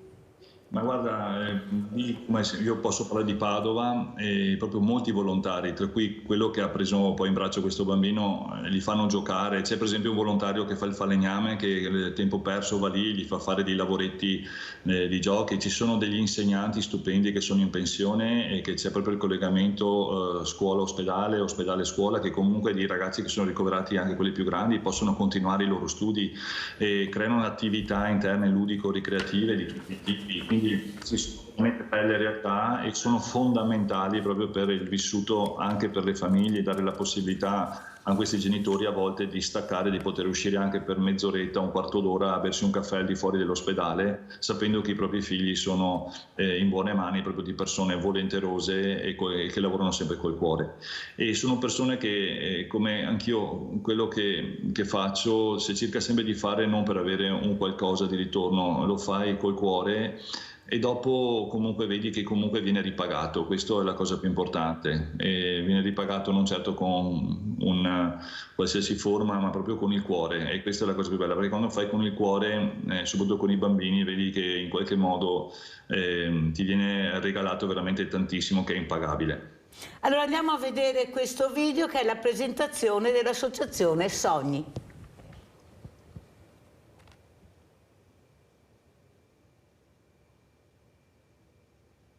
Siamo solo noi, dagli anni 90 e dal 2000 in poi. Siamo solo noi, che crediamo ancora nei supereroi.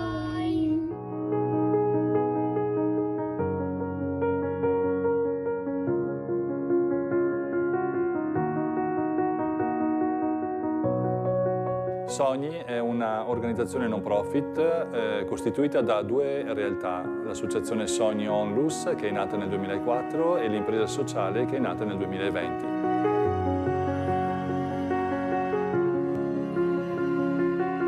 L'associazione Sogni nasce principalmente con lo scopo di realizzare i sogni dei ragazzi affetti da patologia oncologica. Andiamo a fare la foto?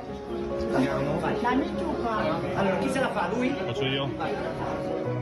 Grazie a Sogni, decine e decine di ragazzi sono riusciti ad uscire da una quotidianità fatta di cure, di ospedali, e tornare ad essere anche solo per un giorno felici.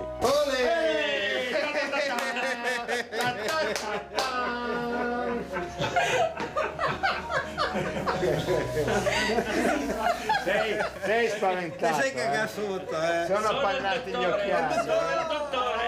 Un solo giorno che può dare ai nostri piccoli grandi guerrieri una linfa vitale per poter superare tanti altri giorni meno spensierati.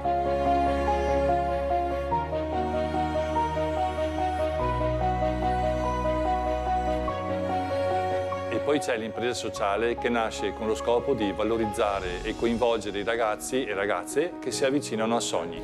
Noi siamo la redazione di Sogni Channel. Sono loro i creatori dei contenuti Sogni Channel, il canale YouTube che dà spazio alle loro passioni per intrattenere ragazzi come loro. Ciao.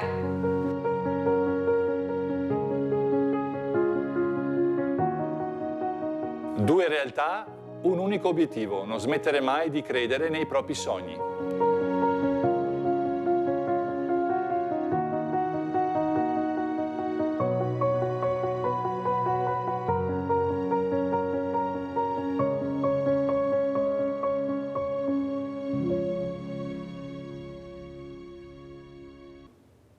Capite perché io difendo sempre questo popolo meraviglioso, specialmente del volontariato, perché è fatto de brava gente. Come che te ha scritto il libro Marina, è fatto de brava gente, siamo brava gente a maggioranza. Ma del resto, scusa... Aspetta un attimo perché sì. sennò Giusy casca la linea. Scusami. Vai Giusy.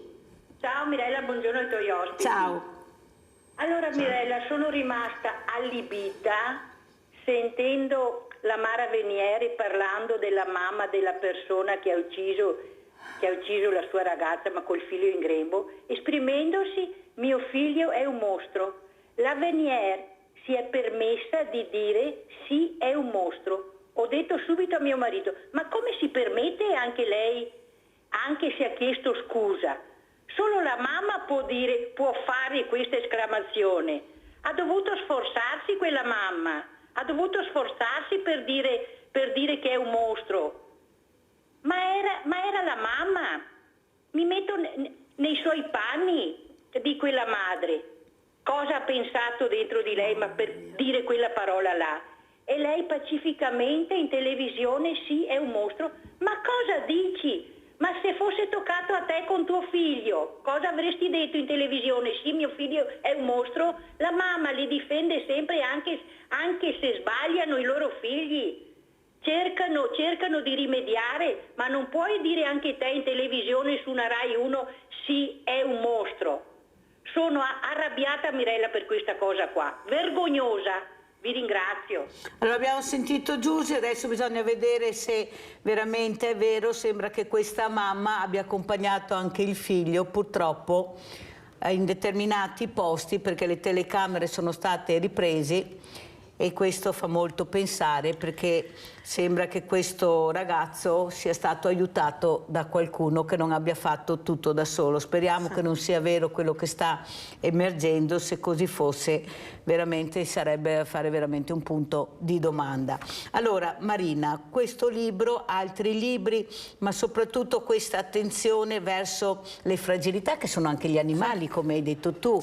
Ecco, perché il miglior amico dell'uomo è l'animale. Se vuoi vedere far felice un bambino, e poi chiederò anche a Rudy, basta che gli metti in braccio un gattino, un cagnolino, un agnellino. Beh, con l'agnellino è una cosa incredibile, guardate, io l'ho visto col presepe vivente. Ecco, questi bambini che tremavano così dall'emozione di avere questo agnellino in braccio. Basterebbe così poco per realizzare questi sogni che sta spiegando il nostro Rudy Zanatta. Ecco, un piccolo animale e li fai felice. Prego Marina. Allora, proprio parlando anche di fragilità, sto scrivendo un altro libro che è molto molto pesante comunque da scrivere. Sto scrivendo un libro sulla pedofilia, perché cioè praticamente si svolge, parla alla bambina, parla alla ragazza, parla alla donna adulta. Cioè proprio scientemente non ho messo nomi. Io dico la bambina, la ragazza, la donna, perché voglio che ogni persona a cui è successo si senta coinvolta, cioè dica questa è la mia storia. Guarda, scusami, mi sto emozionando, forse no. Che possa dire questo libro mi ha aiutato. Perché queste esperienze di vita sono esperienze che ti devastano, sono esperienze che ti cambiano totalmente la vita, sono cose che ti uccidono a metà. Cioè, a volte ci si sente degli zombie, si vive a metà, perché c'è sempre la metà oscura che ti distrugge. E io vorrei portare l'attenzione proprio su questo problema, fragilità, sempre fragilità di donne abusate, di donne picchiate, fragilità di bambini che vengono visti come prede. E non so quando riuscirò a finire di scrivere questo libro, perché vi dico che scriverlo vuol dire buttare fuori un sasso di acido muriatico. E io piango su ogni parola che scrivo, però sento che devo scriverlo. Spero questo aiuti moltissime donne, moltissimi bambini. Ecco, andiamo a Vicenza e andiamo a vedere purtroppo un altro caso, picchia la fidanzata. Andiamo a sentire.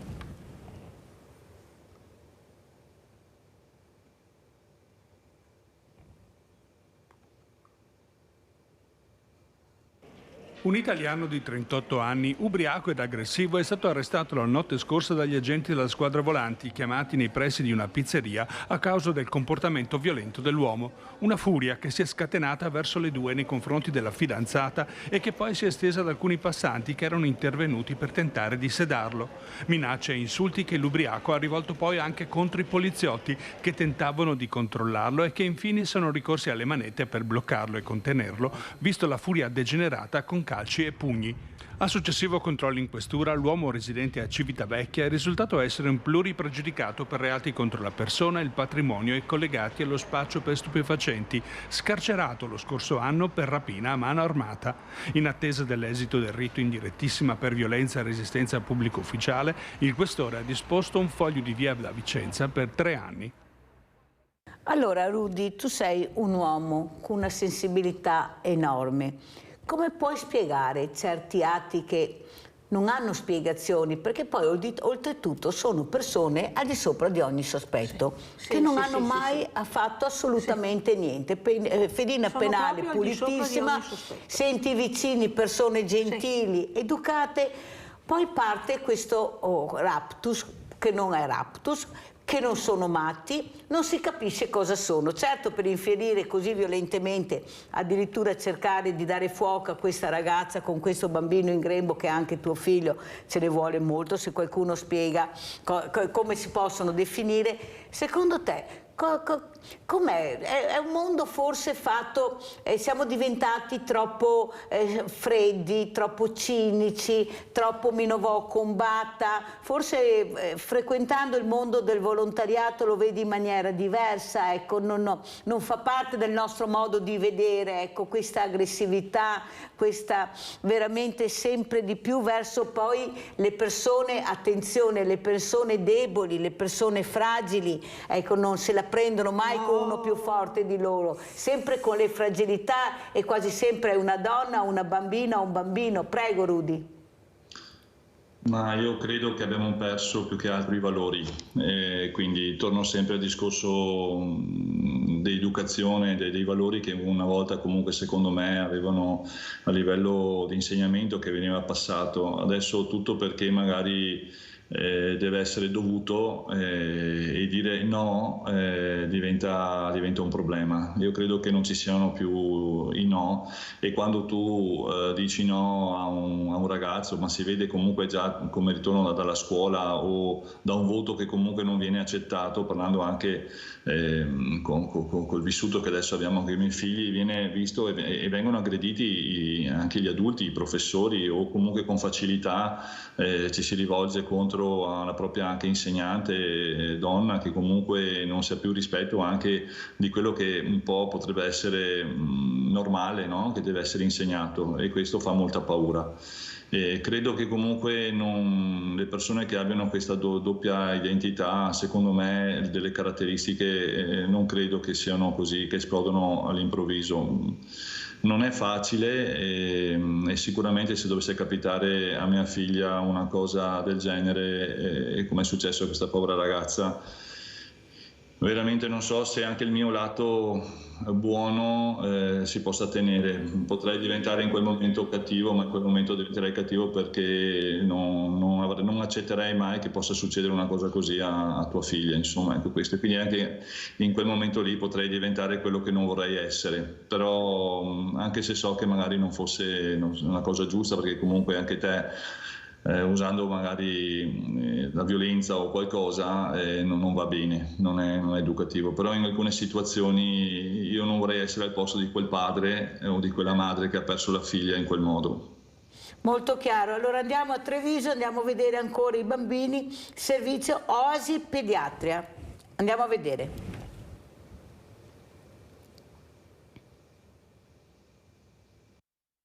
Mettiamo il bracciale e premendo il pulsante, qua sotto parte La misurazione. Sono 8 i manichini donati dall'Associazione Per Mio Figlio alle pediatrie dell'ULSS 2, grazie ai quali prende il via un percorso di formazione di pediatri e infermieri che li metterà nelle condizioni di affrontare le urgenze pediatriche. Si tratta di 4 manichini base e 4 a tecnologia avanzata.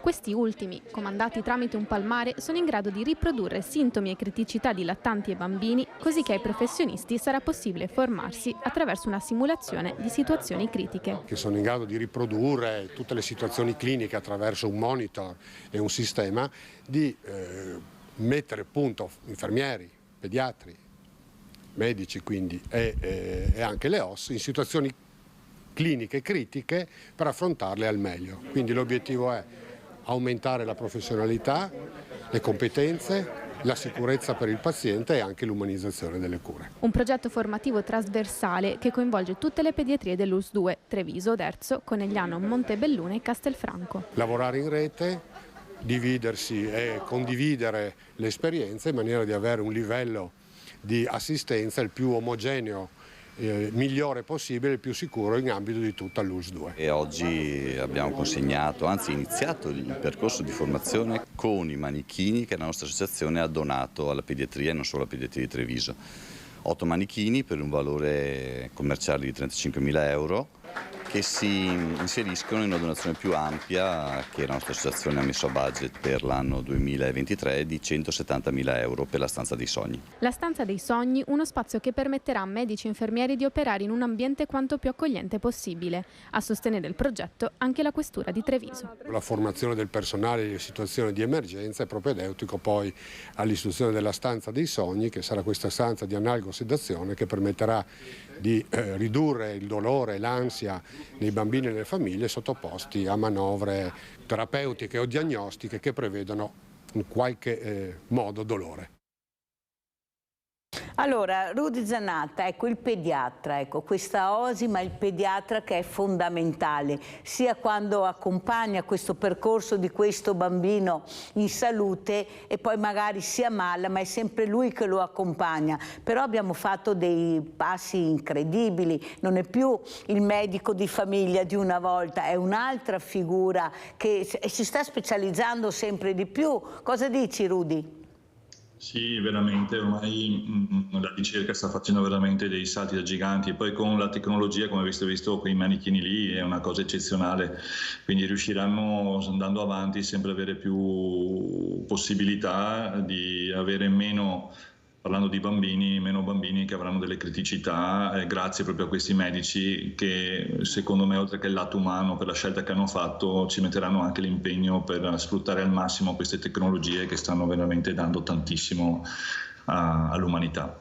Allora Marina, ecco, tu vedendo questi bambini, la parola che usava sempre, che sta usando Marina in continuazione è cari, cari, cari. Lei vedere queste fragilità, ecco, si commuove perché sono fragilità che non sanno difendersi, siamo noi che li dobbiamo difendere, facendo anche rete, facendo sistema, perché per loro il nemico è dietro l'angolo, attenzione, ecco, specialmente non solo nell'età infantile ma anche poi quando crescono sempre di più sono in pericolo. Prego. Sì, e io penso che vadano sostenute tutte le persone, tutte le associazioni che fanno qualcosa per questi bambini e anche per i genitori, perché io penso che per un genitore deve essere straziante. Io ho 2 figli e penso che piuttosto di veder soffrire i figli vorresti avere 10.000 volte il dolore tu, ma non veder soffrire i tuoi figli.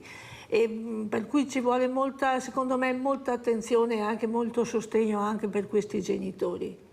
Soprattutto anche genitori, che so che ci sono parecchie associazioni che aiutano i genitori quando sono fuori sede, quando sono fuori città, sono lontani dalla loro casa, e anche questo è importante. Cioè il discorso è che io personalmente, se uno fa qualcosa, se uno sa fare qualcosa, non può farlo solo per sé, perché altrimenti la nostra vita che senso ha?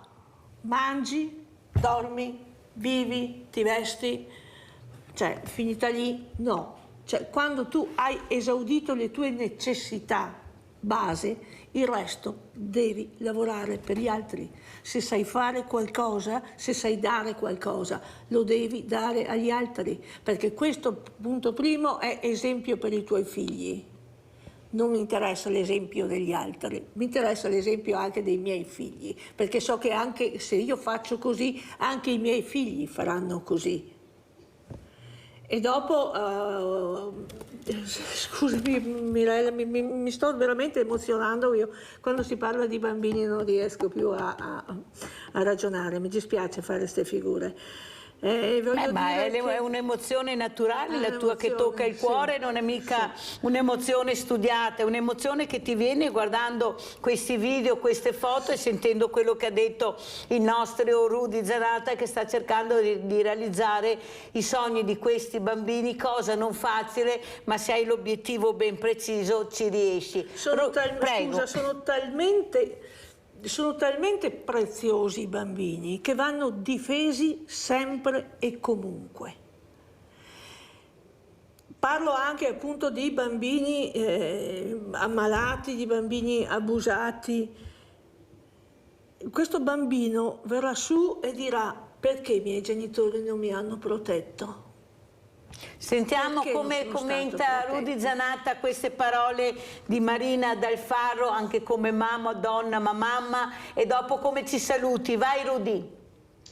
Sì, dico sempre che comunque, come è successo per me, come anche per Marina e come tanti, se sei toccato dentro le cose le fai in un modo diverso e le fai. Bisognerebbe, non è giusto dire, sì, non trovo giusto pensare che magari si deve provare quello che ho provato io per arrivare a fare del volontariato o cosa. Ci sono veramente anche persone però che lo fanno e hanno fatto un percorso. Io spero comunque che ci siano sempre più volontari. Noi il Veneto abbiamo un record assoluto di volontariato, siamo la prima regione, credo, non solo in Italia, ma penso anche in Europa, per essere siamo cattivi. E che contiamo e che continuiamo così. E niente, io vi ringrazio ancora perché date sempre possibilità in questo caso di far conoscere sogni. Ringrazio Marina per quello che comunque vorrà fare per i nostri piccoli e grandi guerrieri e per la sua grande sensibilità, e credo che se ha questa sensibilità anche nel scrivere farà solo veramente tanto con i suoi libri, con le sue parole, perché credo che a ogni parola si mette quell'emozione che ha trasmesso anche adesso, anche a me, solo vedendo delle immagini sarà sicuramente una bella lettura piacevole. E quindi grazie a voi due e grazie di cuore per avermi ospitato un'altra volta. Rudy Zanatta, presidente Associazione Sogni da Treviso, collegato con noi. Grazie Rudy, ci sentiamo presto. Marina, come ci saluti? Allora io vi saluto con un grazie, vi ringrazio di avermi dato la possibilità di parlare dei miei libri, di vediamo anche il libro, ecco qua, Storie strambe de brava gente, eccolo qua.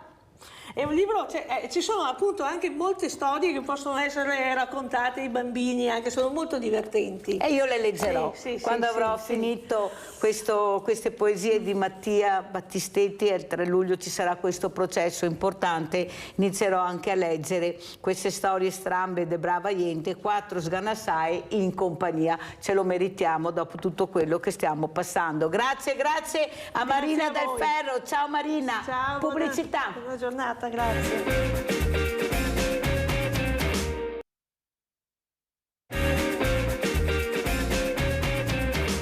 E vediamo subito questa importante locandina, eccola qua. La Regione del Veneto, in collaborazione con i 28 empori solidali della rete regionale, è lieta di invitarla al primo Festival degli Empori della Solidarietà del Veneto, sabato 10 giugno 2023.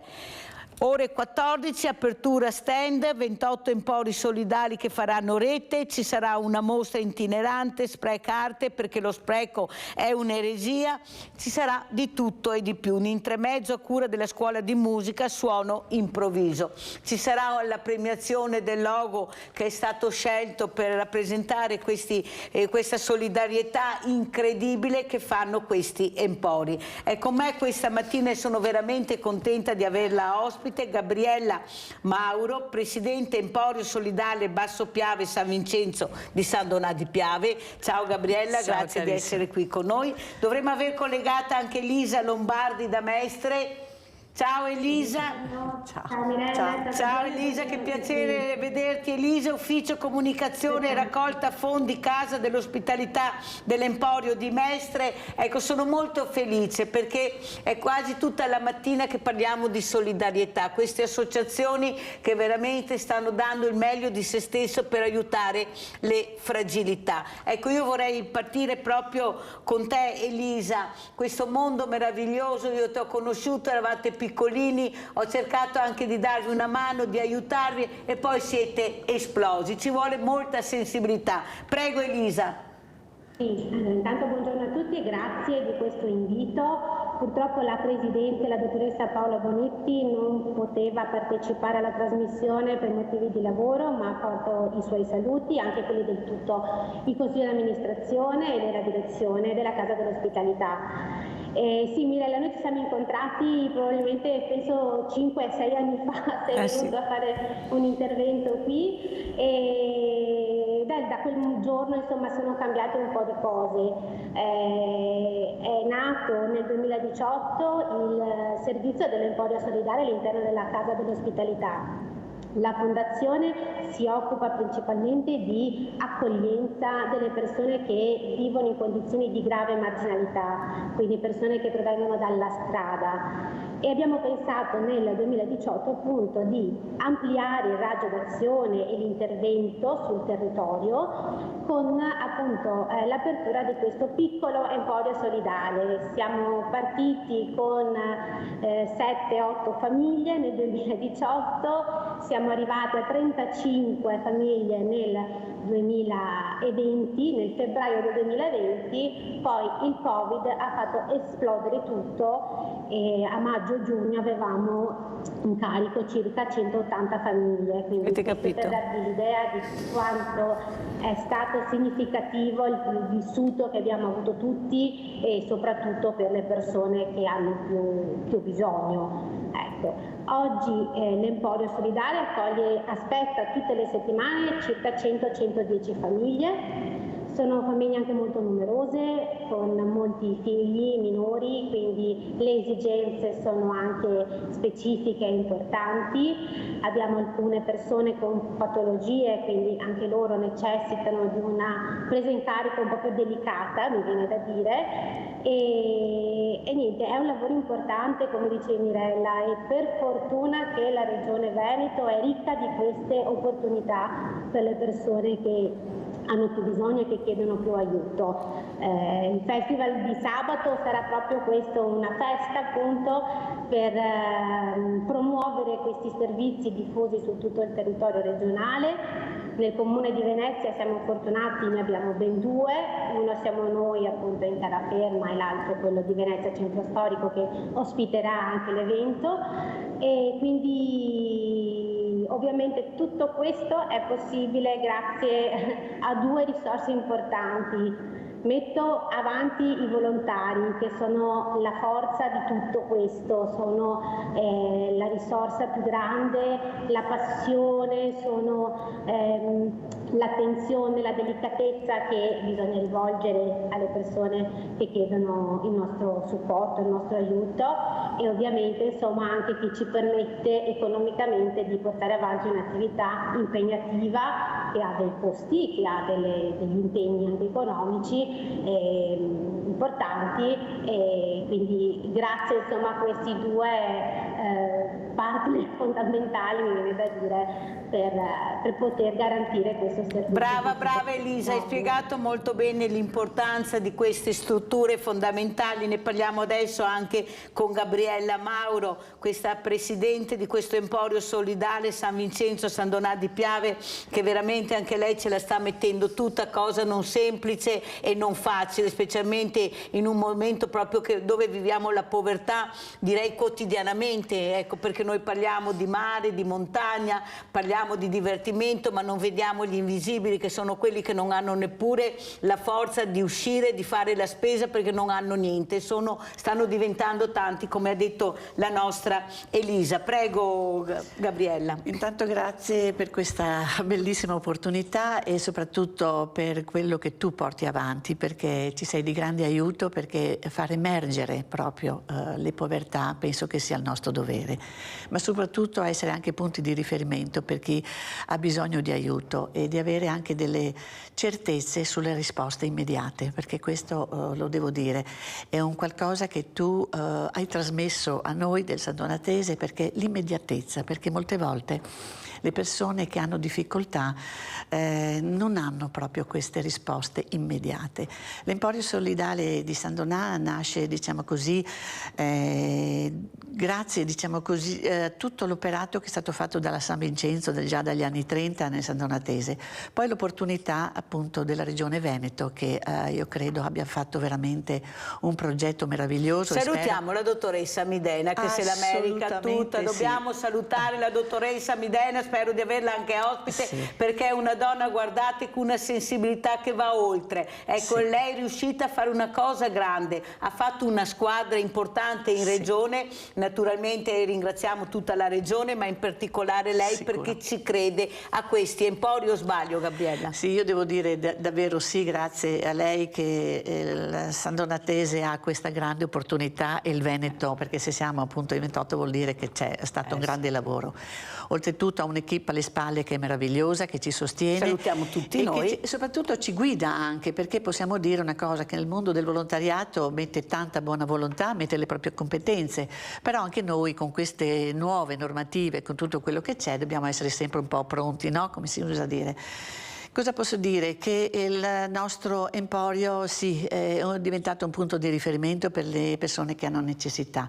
Oggi le nuove, diciamo, povertà sono legate molto alle persone sole, alle persone anziane. Come ha detto prima appunto la collega di Mestre, le situazioni sono abbastanza omogenee, nel senso che famiglie numerose. Noi in questo preciso momento abbiamo in carico più di 1000 persone, perché andiamo ad allargarci proprio sul territorio del Basso Piave, che oserei dire prende una fascia che va da Portoguaro a San Donà, da Cessalto a Quarto d'Altino. In particolare questa, diciamo così, apertura è stata data nel periodo del Covid, che molte famiglie si sono trovate in difficoltà e hanno visto in noi, diciamo così, un aiuto. Oggi diciamo che il bisogno primario dell'alimentazione è necessario, ma soprattutto l'accompagnamento, perché le povertà sono, diciamo così, molteplici, nel senso che vuoi le bollette, vuoi l'affitto, la difficoltà della casa, sappiamo benissimo di cosa stiamo parlando, no? Per cui non voglio essere ripetitiva.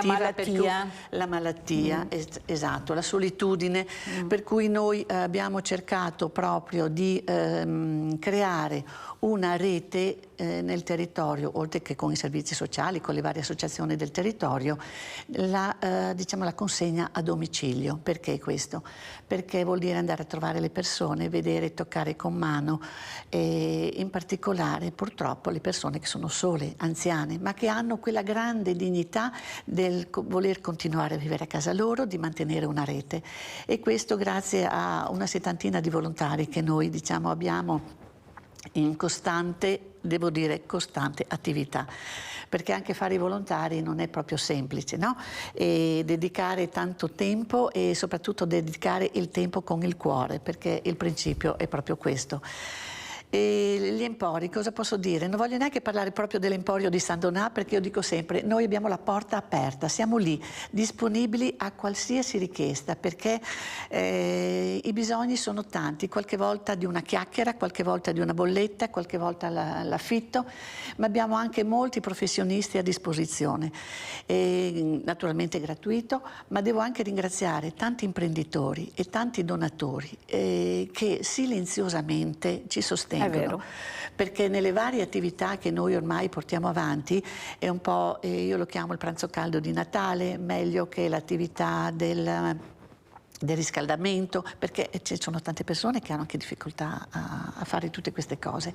Per cui cosa ti posso dire? Non ti racconto nulla che tu non sai e che i nostri ormai, anzi i tuoi ospiti quotidiani sanno di quello che si fa. È vero, però la fortuna delle telecamere è dovuta anche nel fatto che vedono e sentono e toccano con mano, perché io faccio vedere anche i servizi. Ecco, voi parlate, potete raccontare, perché la gente vuole essere sicura nel donare, ha bisogno di sicurezza, è un ruolo importante, lo fa anche il centro servizi del volontariato. Abbiamo ospite questa mattina Maria Rita Dalmolin, direttrice o direttore centro servizi volontariato di Vicenza. Come vuole essere chiamata, direttore o direttrice? Buongiorno. Va bene, come preferisce, per me non è un problema. Brava, brava, ecco, l'importante è quello. Cosa ci racconta? Questo centro servizi volontariato molto importante, però si è diviso in due. Ci spiega un pochino cosa è successo? Sì, noi abbiamo cercato di rispondere alle esigenze anche delle situazioni che si presentavano e quindi di essere collocati in queste opportunità che la Regione Veneto dà, dal progetto Stacco del trasporto sociale alla rete degli empori solidali. Quindi anche noi ci siamo messi a disposizione attraverso anche alcune associazioni che collaborano, più volontari, come hanno ben spiegato le colleghe prima, quindi un grande lavoro di rete, soprattutto una sinergia, anche quella che promuovono i centri servizi per il volontariato come centri di sviluppo, una collaborazione stretta con le istituzioni che ci permette, grazie anche alla riforma del terzo settore, con la coprogrammazione e la coprogettazione. Quindi utili tavoli di lavoro, di dialogo, di confronto che portano poi a progettualità così importanti come questa degli empori solidali. È una bellissima iniziativa questo evento che ci sarà sabato 10 giugno a Venezia, presso l'Emporio di Venezia, perché la cittadinanza, tutti coloro che sono interessati a conoscere e a sapere l'impegno di queste associazioni possono venire a trovarci in questo contesto all'interno di un emporio, proprio iniziare il primo meeting della rete degli empori proprio nel cuore, a Venezia. Poi ci auguriamo che questo evento sia itinerante, che ci sia ogni anno, quindi la possibilità di raccontare, far vedere cosa si sta facendo su tutto il territorio. Allora, sì, io lo chiederei però anche sia a Elisa Lombardi che a Gabriella Mauro e anche a Maria Rita Dalmolin, come mai facciamo così fatica a fare squadra? Noi siamo in tanti, però facciamo fatica a metterci assieme, perché prima si parlava con i sindaci di Gaglio e di Castelcucco, abbiamo questi campanili tra di noi che non ci fanno bene, perché purtroppo l'obiettivo che abbiamo tutti, specialmente nel mondo del volontariato, è quello di aiutare le fragilità. L'obiettivo è quello di fare inclusività, ma se rimaniamo divisi non riusciamo. Noi diamo dei numeri, ma pensate nel momento che magari qualcuno ha qualcosa in più, cercare di avvicinarci e di scambiarci questi doni meravigliosi che la gente fa perché ci crede. Guardate che, come ha detto prima Gabriella, noi esistiamo perché ci siete voi, che ci state ascoltando, che ci donate, che ci date fiducia col 5 per 1000, con i contributi, con le donazioni, con gli aiuti che ci portate. Questo è fondamentale, però le persone avrebbero piacere di vederci uniti, o sbaglio? Questo è un ruolo che dovrebbe fare il centro dei servizi del volontariato. Ecco, è quello che noi chiediamo, di metterci in rete, di unirci. Noi abbiamo la fortuna, anche io personalmente, di avere queste telecamere, questa trasmissione dove posso farvi conoscere, vedere, ma faccio fatica, nonostante veramente la dottoressa Midena con la dottoressa Samantha Bobo ce la stanno mettendo tutta. Ecco, forse anche farsi vedere. Non è detto che la solidarietà va sempre tenuta nascosta, no, la gente ha bisogno di capire e allora aiuta. O sbaglio? Sentiamo prima Dalmolin e poi anche le altre ospiti, prego.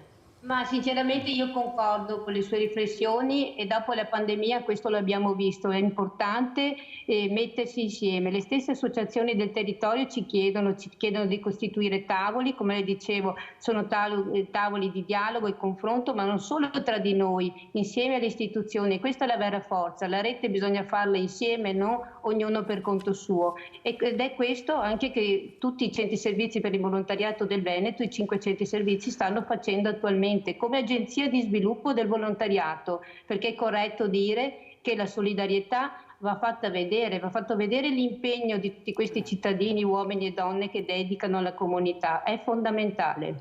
Sentiamo anche Elisa Lombardi, prego Elisa.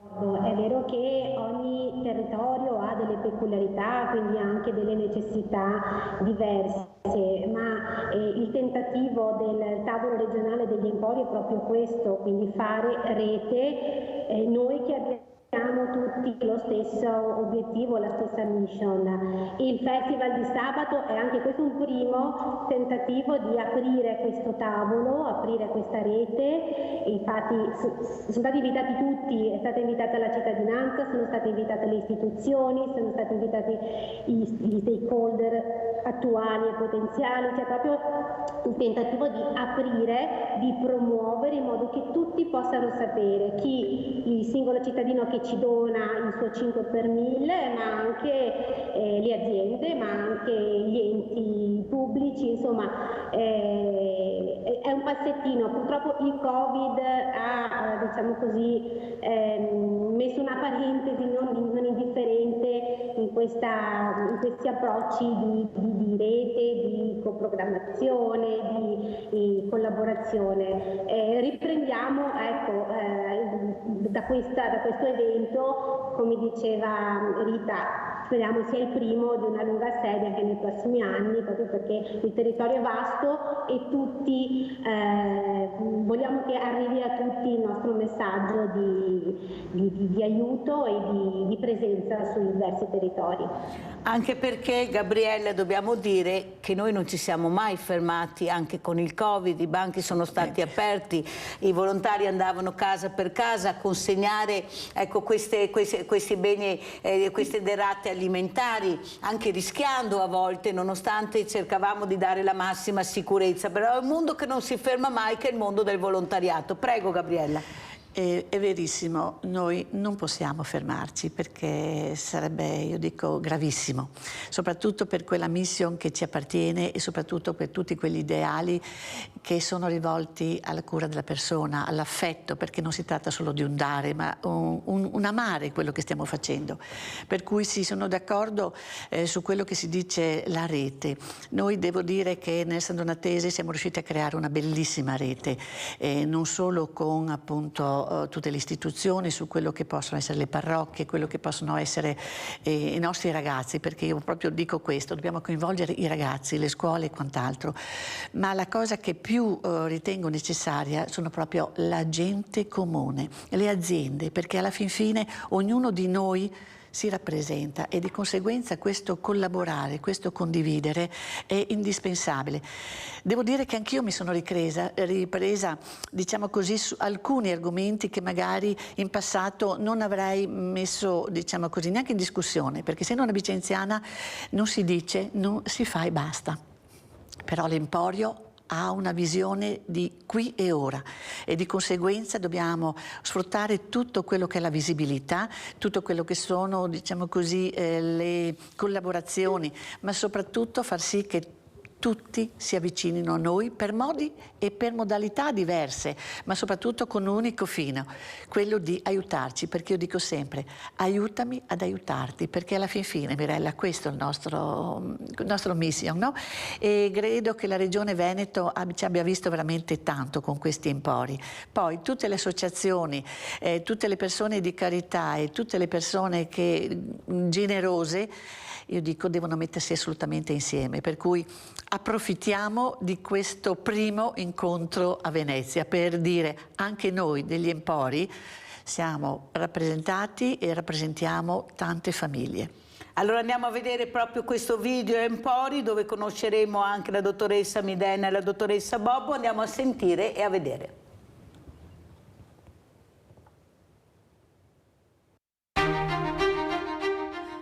Il progetto Rete degli Empori della Solidarietà nasce nel 2011.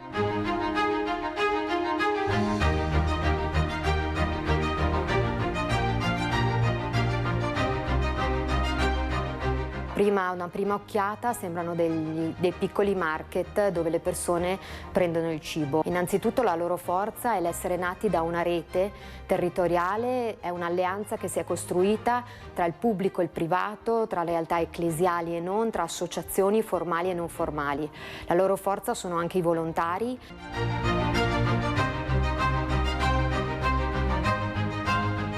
Gli empori sono diventati in molti casi il primo punto di ingresso per persone vulnerabili per la loro presenza e vicinanza nel territorio.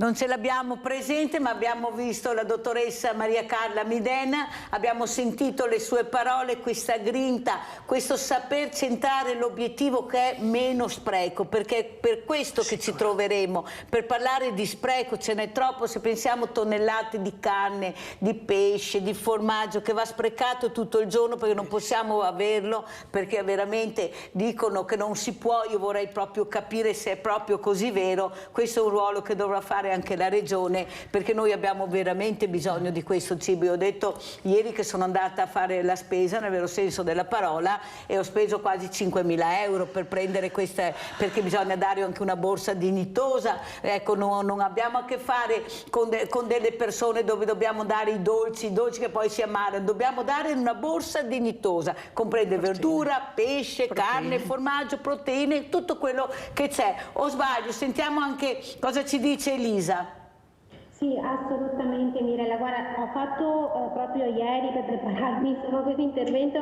un piccolo conto di quante eccedenze abbiamo recuperato noi che siamo un piccolo emporio, quindi un'attività modesta, da gennaio a maggio di quest'anno. Allora, abbiamo recuperato 11.000 kg di prodotti alimentari, tra cui anche frutta, verdura, pane panificato. Sono recuperi che facciamo presso i supermercati, ma anche presso le mense della ristorazione, le mense aziendali e le mense scolastiche. Qui a Mestre abbiamo un grande progetto che è all'interno del più ampio progetto RESA, che è il recupero delle eccedenze alimentari, che è presso le scuole.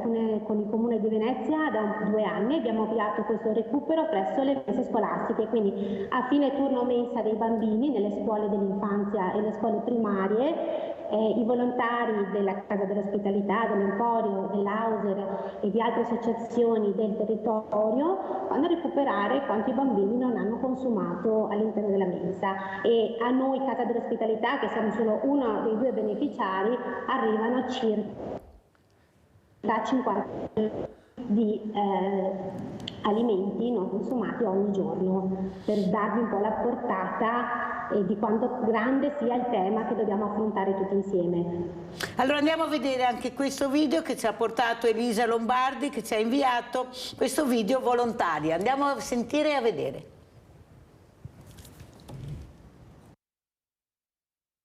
Salve a tutti, sono Tiziana. Ho scoperto l'Emporio Solidale a seguito, diciamo, del periodo del Covid, dove l'associazione della quale io facevo parte, essendo in ospedale, non poteva essere operativa.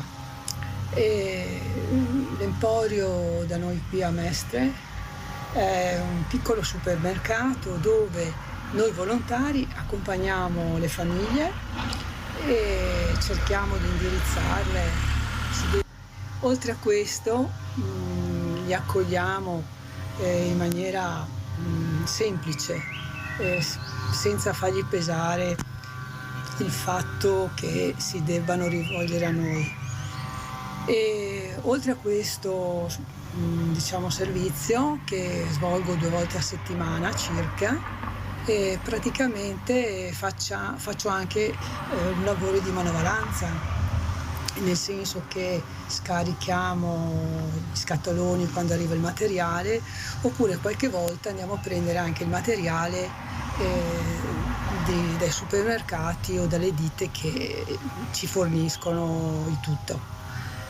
Ho conosciuto delle persone con le quali mi ci trovo molto bene, e questo volontariato, oltre a farmi sentire più vicino a queste famiglie che hanno bisogno, mi ha dato anche la possibilità di inserirmi in un gruppo del quale sono contenta di farne parte.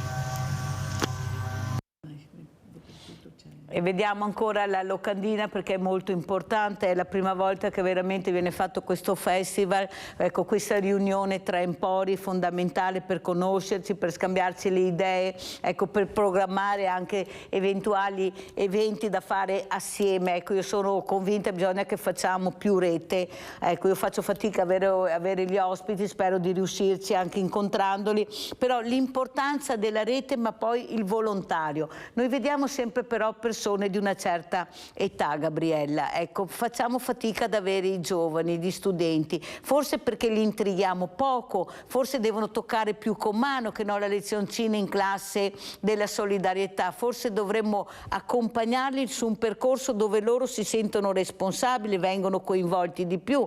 Io dicevo anche agli alpini, ma perché fate sempre voi la colletta alimentare, non vi affiancate agli studenti, questi ragazzi? Io ho avuto una docente che ha detto: guardate che voi state riempiendo i bambini da 1 a 10 anni di tutti di più e vi dimenticate di quelli dai 10 in poi. Cosa vuoi dire, Gabriella? Che sono d'accordo su quello che dici e devo dire anche che noi abbiamo fatto e stiamo facendo una grossa collaborazione con i ragazzi, perché li abbiamo coinvolti e vogliamo sempre coinvolgerli, un po' per le attività, diciamo, che sono legate al dono natalizio, per cui la confezionamento, il fatto di fare delle esperienze presso l'Emporio, per cui ci preparano quando abbiamo le raccolte e quant'altro. Noi li sosteniamo quando fanno i campi di scuola e cose di questo genere, perché il ragazzo è il nostro futuro. Noi dobbiamo assolutamente coinvolgerli, perché anche se in una classe o in un gruppo scout o i ragazzi, noi diciamo delle comunioni che portano la sportina come donazione per l'Emporio, vedono, toccano e sanno che c'è questa realtà, e soprattutto andiamo a sensibilizzarli per un futuro, perché oggi sono piccoli, i ragazzi hanno l'impegno del scolastico, sicuramente quello ludico, ma possono donarci qualche ora, per cui sì, io credo molto su queste attività e devo dire che ho anche tanta soddisfazione, perché noi abbiamo appunto l'Oratorio Don Bosco a San Donà che veramente ci è tanto vicino e ci sostiene, con tutti anche i ragazzi che frequentano le parrocchie. Sentiamo anche cosa dice Maria Rita Dal Molin. Prego, Maria Rita. Sì, sono d'accordo con Gabriella, l'importante è coinvolgerli. A volte bisogna ascoltarli un po' di più perché vogliono essere coinvolti a modo loro. Ad esempio noi abbiamo dei volontari del servizio civile che ci aiutano e ci supportano per l'Emporio solidale e quindi cerchiamo di appassionarli a questi progetti, a questa solidarietà che è comunque presente nei giovani, perché non è vero che i giovani sono lontani da questi temi, anzi sono molto vicini. Direi che vanno stimolati, accompagnati e soprattutto, come diceva bene, far toccare con mano quelle che sono queste esperienze, quindi possono essere un'esperienza estiva o un periodo e che comunque poi loro ricordano e vogliono ancora provare a esercitare, a vivere insieme con altri coetanei, quindi è bene il coinvolgimento diretto su queste cose. Allora Maria Rita, io vorrei anche sentire, poi sento anche le altre graditissime ospiti, io sto cercando di organizzare, anzi parto il 12 giugno, questo evento a Villa Margherita, che sono questi centri estivi gratuiti. Perché io sono dell'idea, visto che noi tocchiamo con mano la povertà, che non tutte le famiglie hanno la possibilità di portare questi ragazzi, questi bambini ai centri estivi, perché non hanno la possibilità, se non hanno la possibilità di fare la spesa, tantomeno hanno la possibilità di pagare questi centri estivi. Molti sindaci, comuni, con i servizi sociali cercano anche di aiutare, ma non basta. Allora io sono convinta che sono sono questi ragazzi, quando hanno terminato la scuola, cominciando molto tempo prima, perché dobbiamo fare prevenzione prima di operare, dovrebbero essere coinvolti a cercare di essere loro i protagonisti dei centri estivi gratuitamente. Dove è scritto che tutto deve essere pagato? Dobbiamo dare la possibilità anche tra di noi, e ne parlerò anche con la dottoressa Maria Carla Midena, però vorrei sentire anche il vostro parere, di cercare di capire che forse dobbiamo arrivare a gamba tesa a questi ragazzi che quando terminano le scuole non sanno cosa fare, dove andare. Non tutti hanno la possibilità di avere la casa al mare o in montagna, di fare le vacanze, gli oratori sono stati chiusi in tantissimi casi, ecco, le parrocchie possono fare quello che fanno, ma io ho i preti ospiti e lo dicono chiaramente, perciò forse noi che facciamo parte di questo mondo meraviglioso forse dobbiamo fare questo. Io inizio con la scuola del fumetto per intrigarli ancora di più, con la scuola del fumetto di Treviso, e quelli che non hanno la possibilità di pagare pagheremo noi, perché giustamente ci sono anche delle spese. Il 5 per 1000 serve anche a quello, serve tenerlo in banca o per fare chissà cosa. Cosa ne pensate? Cominciamo proprio con Maria Rita Dal Molin. Penso che è una bella iniziativa, se ne registrano anche in provincia di Vicenza, ci sono molte associazioni che si stanno organizzando per i centri estivi, visto che la scuola ormai sta finendo, e quindi fanno delle proposte direttamente ai giovani attraverso le famiglie, e predispongono dei volantini, si fanno conoscere, fanno delle porte aperte, li invitano presso le associazioni e presentano quanto stanno organizzando per l'estate. Quindi sì, dalla musica al fumetto a tante attività sportive che si possono fare, quindi concordo con lei, tutti non possono pagare, non possono andare al mare, in montagna, ma in città e nel territorio provinciale comunque ci sono delle opportunità. Allora pregherei Maria Rita Dal Molin di darmi del tu, perché siamo tutti nella stessa barca, l'obiettivo è comune, ecco, l'importante è iniziare a capire che non siamo noi, ma l'obiettivo è aiutare queste famiglie, veramente questi invisibili che stanno diventando un numero incredibile. Guardate che veramente io sono molto preoccupata, ecco, questo centro servizio del volontariato che anche adesso si è diviso, sono 2 centri del servizio volontariato, bisogna capire dove si andrà a parare, ma sono fondamentali perché hanno tutte le associazioni, anche quelle che non sono iscritte, cercare di fare rete per capire cosa succederà. Ecco, questa diffidenza che ancora c'è. Sentiamo cosa dice Elisa Lombardi. Vai Elisa. No, assolutamente lodevoli queste iniziative sul territorio, anche qui insomma nel comune di Venezia ci sono molte associazioni che fanno delle proposte, non so se gratuite al 100%, ma insomma con dei costi abbordabili anche per chi fa più fatica. Certo che è un'attenzione che bisogna avere, perché come si diceva i bambini, i ragazzi sono il futuro di tutto, il loro futuro ma anche il futuro della società e di tutte le cose belle che la società propone e vuole continuare a proporre. Quindi assolutamente grazie a chi riesce a garantire un servizio estivo di questo tipo, è veramente importante, una cura dell'altro lodevole e ammirevole assolutamente. Grazie Elisa, abbiamo il nostro Rinaldo. Ciao Rinaldo, dove eri finito questa mattina? Stamattina nelle caffè, ecco.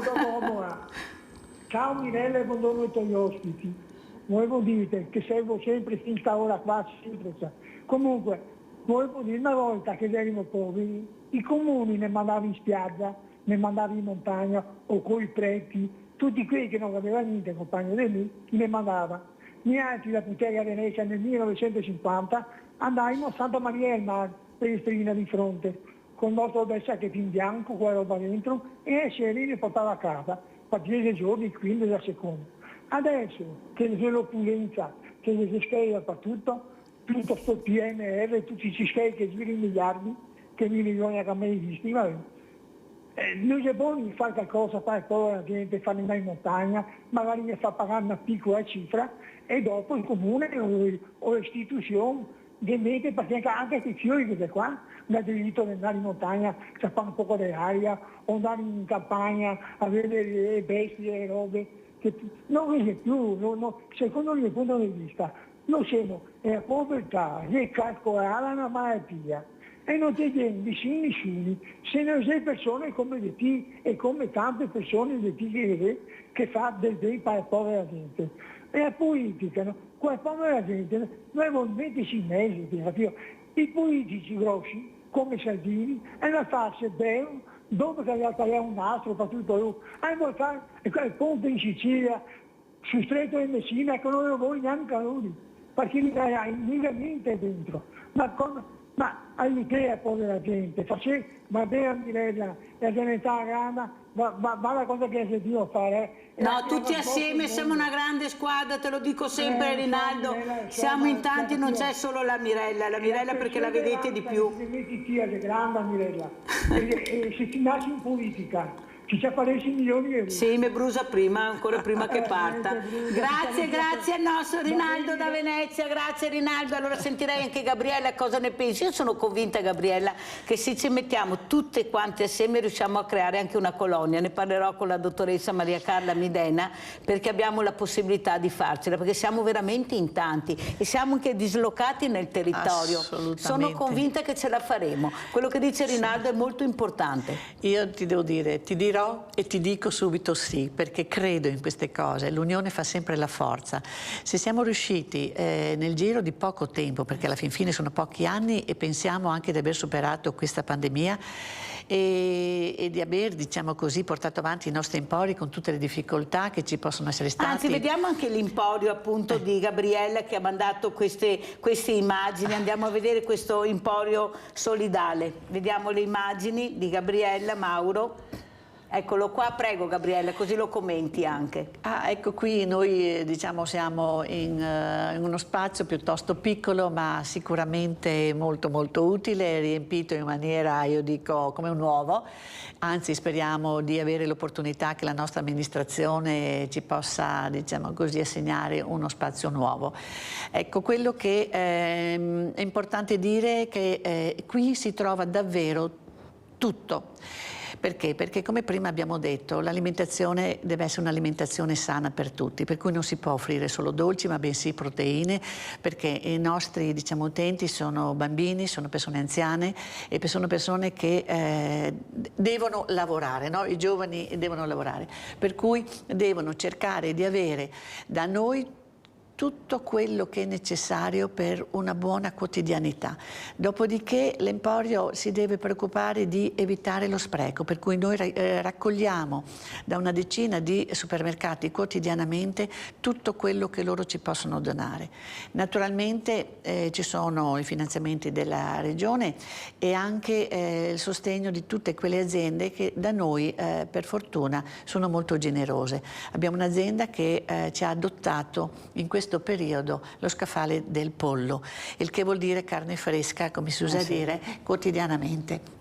Per cui l'Emporio alla fin fine, come posso essere, è l'aiuto quotidiano che ogni famiglia povera, io dico, o che non può, perché non è solo la povertà nel fatto di dire io non posso, ma noi diciamo vieni da noi a prendere il cibo e tu pagati il mutuo, pagati la rata di qualsiasi cosa, al dentista, pagati la bolletta, ma non entrare in quella fase di negatività che spesso accompagna le persone di buona volontà ad avere queste rinunce verso i ragazzi, verso la propria anche dignità, perché sappiamo benissimo che una persona anziana che non può,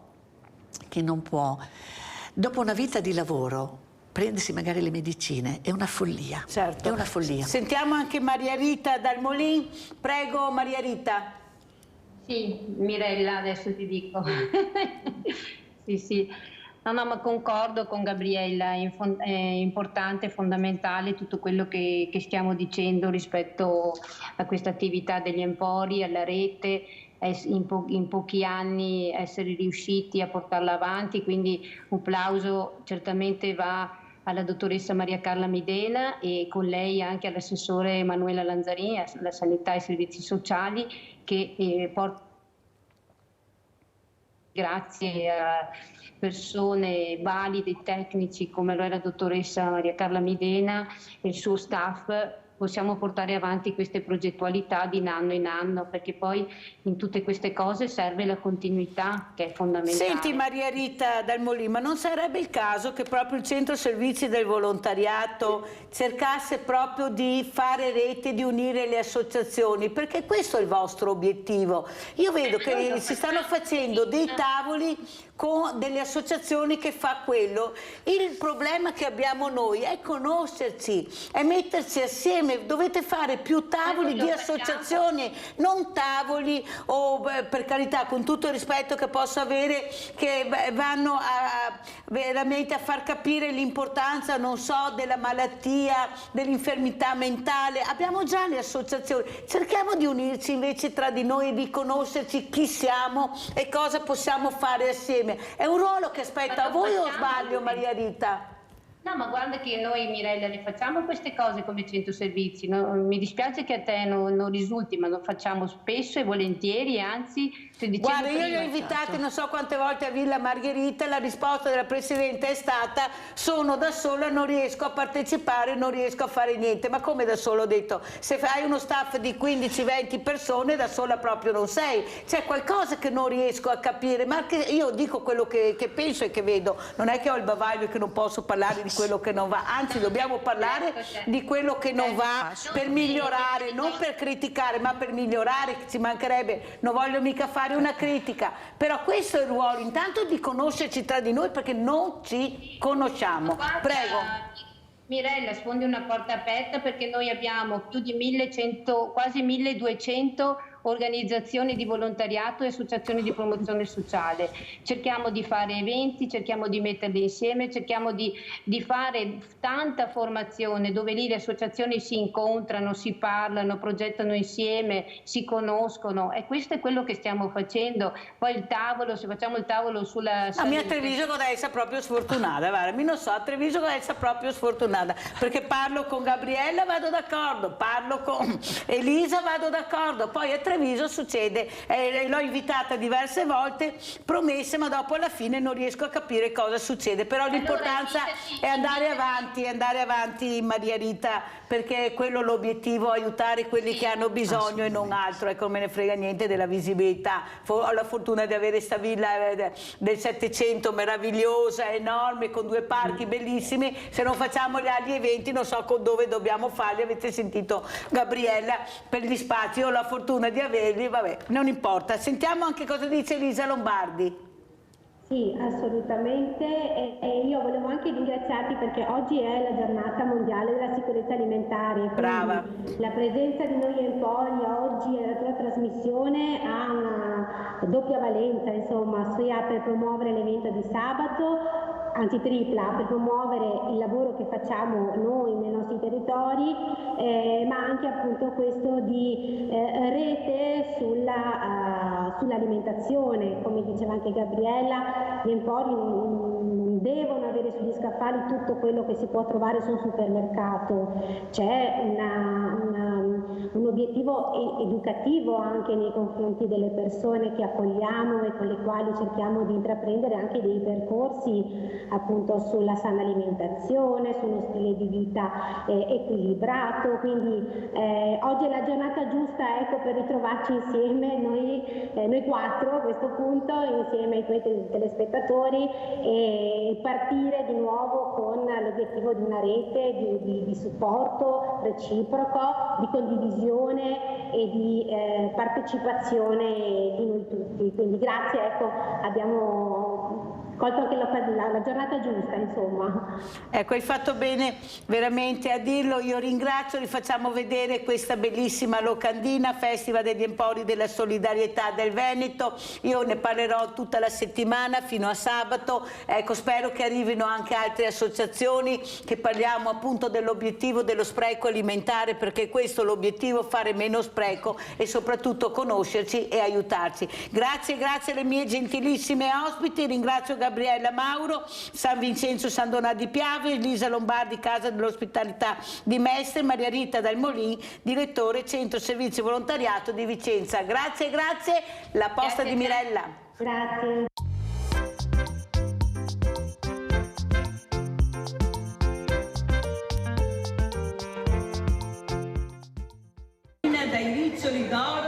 cantata da un coro stranissimo. Non ve lo presento perché lo dimenticherete subito. Polinda e Mirella, accompagnati con... Dal duo di Bassano, Lorenzo e Amabile, in diretta dalla Piazza Libertà e Bassano del Grappa. Ecco, io ho fatto tutto. Via, si parte.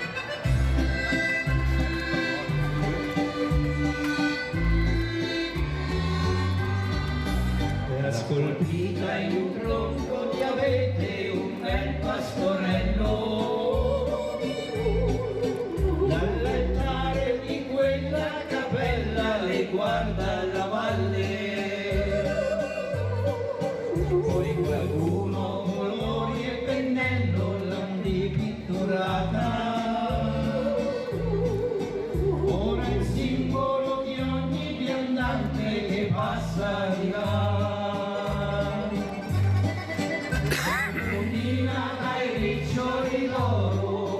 Stai pregando su dimmi perché, per quell'uomo che suda in un campo, per la donna che soffre da tempo, tu d'estate sei lì sotto il sole, e l'inverno tra il gelo e la neve, hai il temore della primavera, circondata dai fiori sei tu. Dona ai malati un conforto, un sorriso, prega tuo figlio, digli che noi siamo cristiani.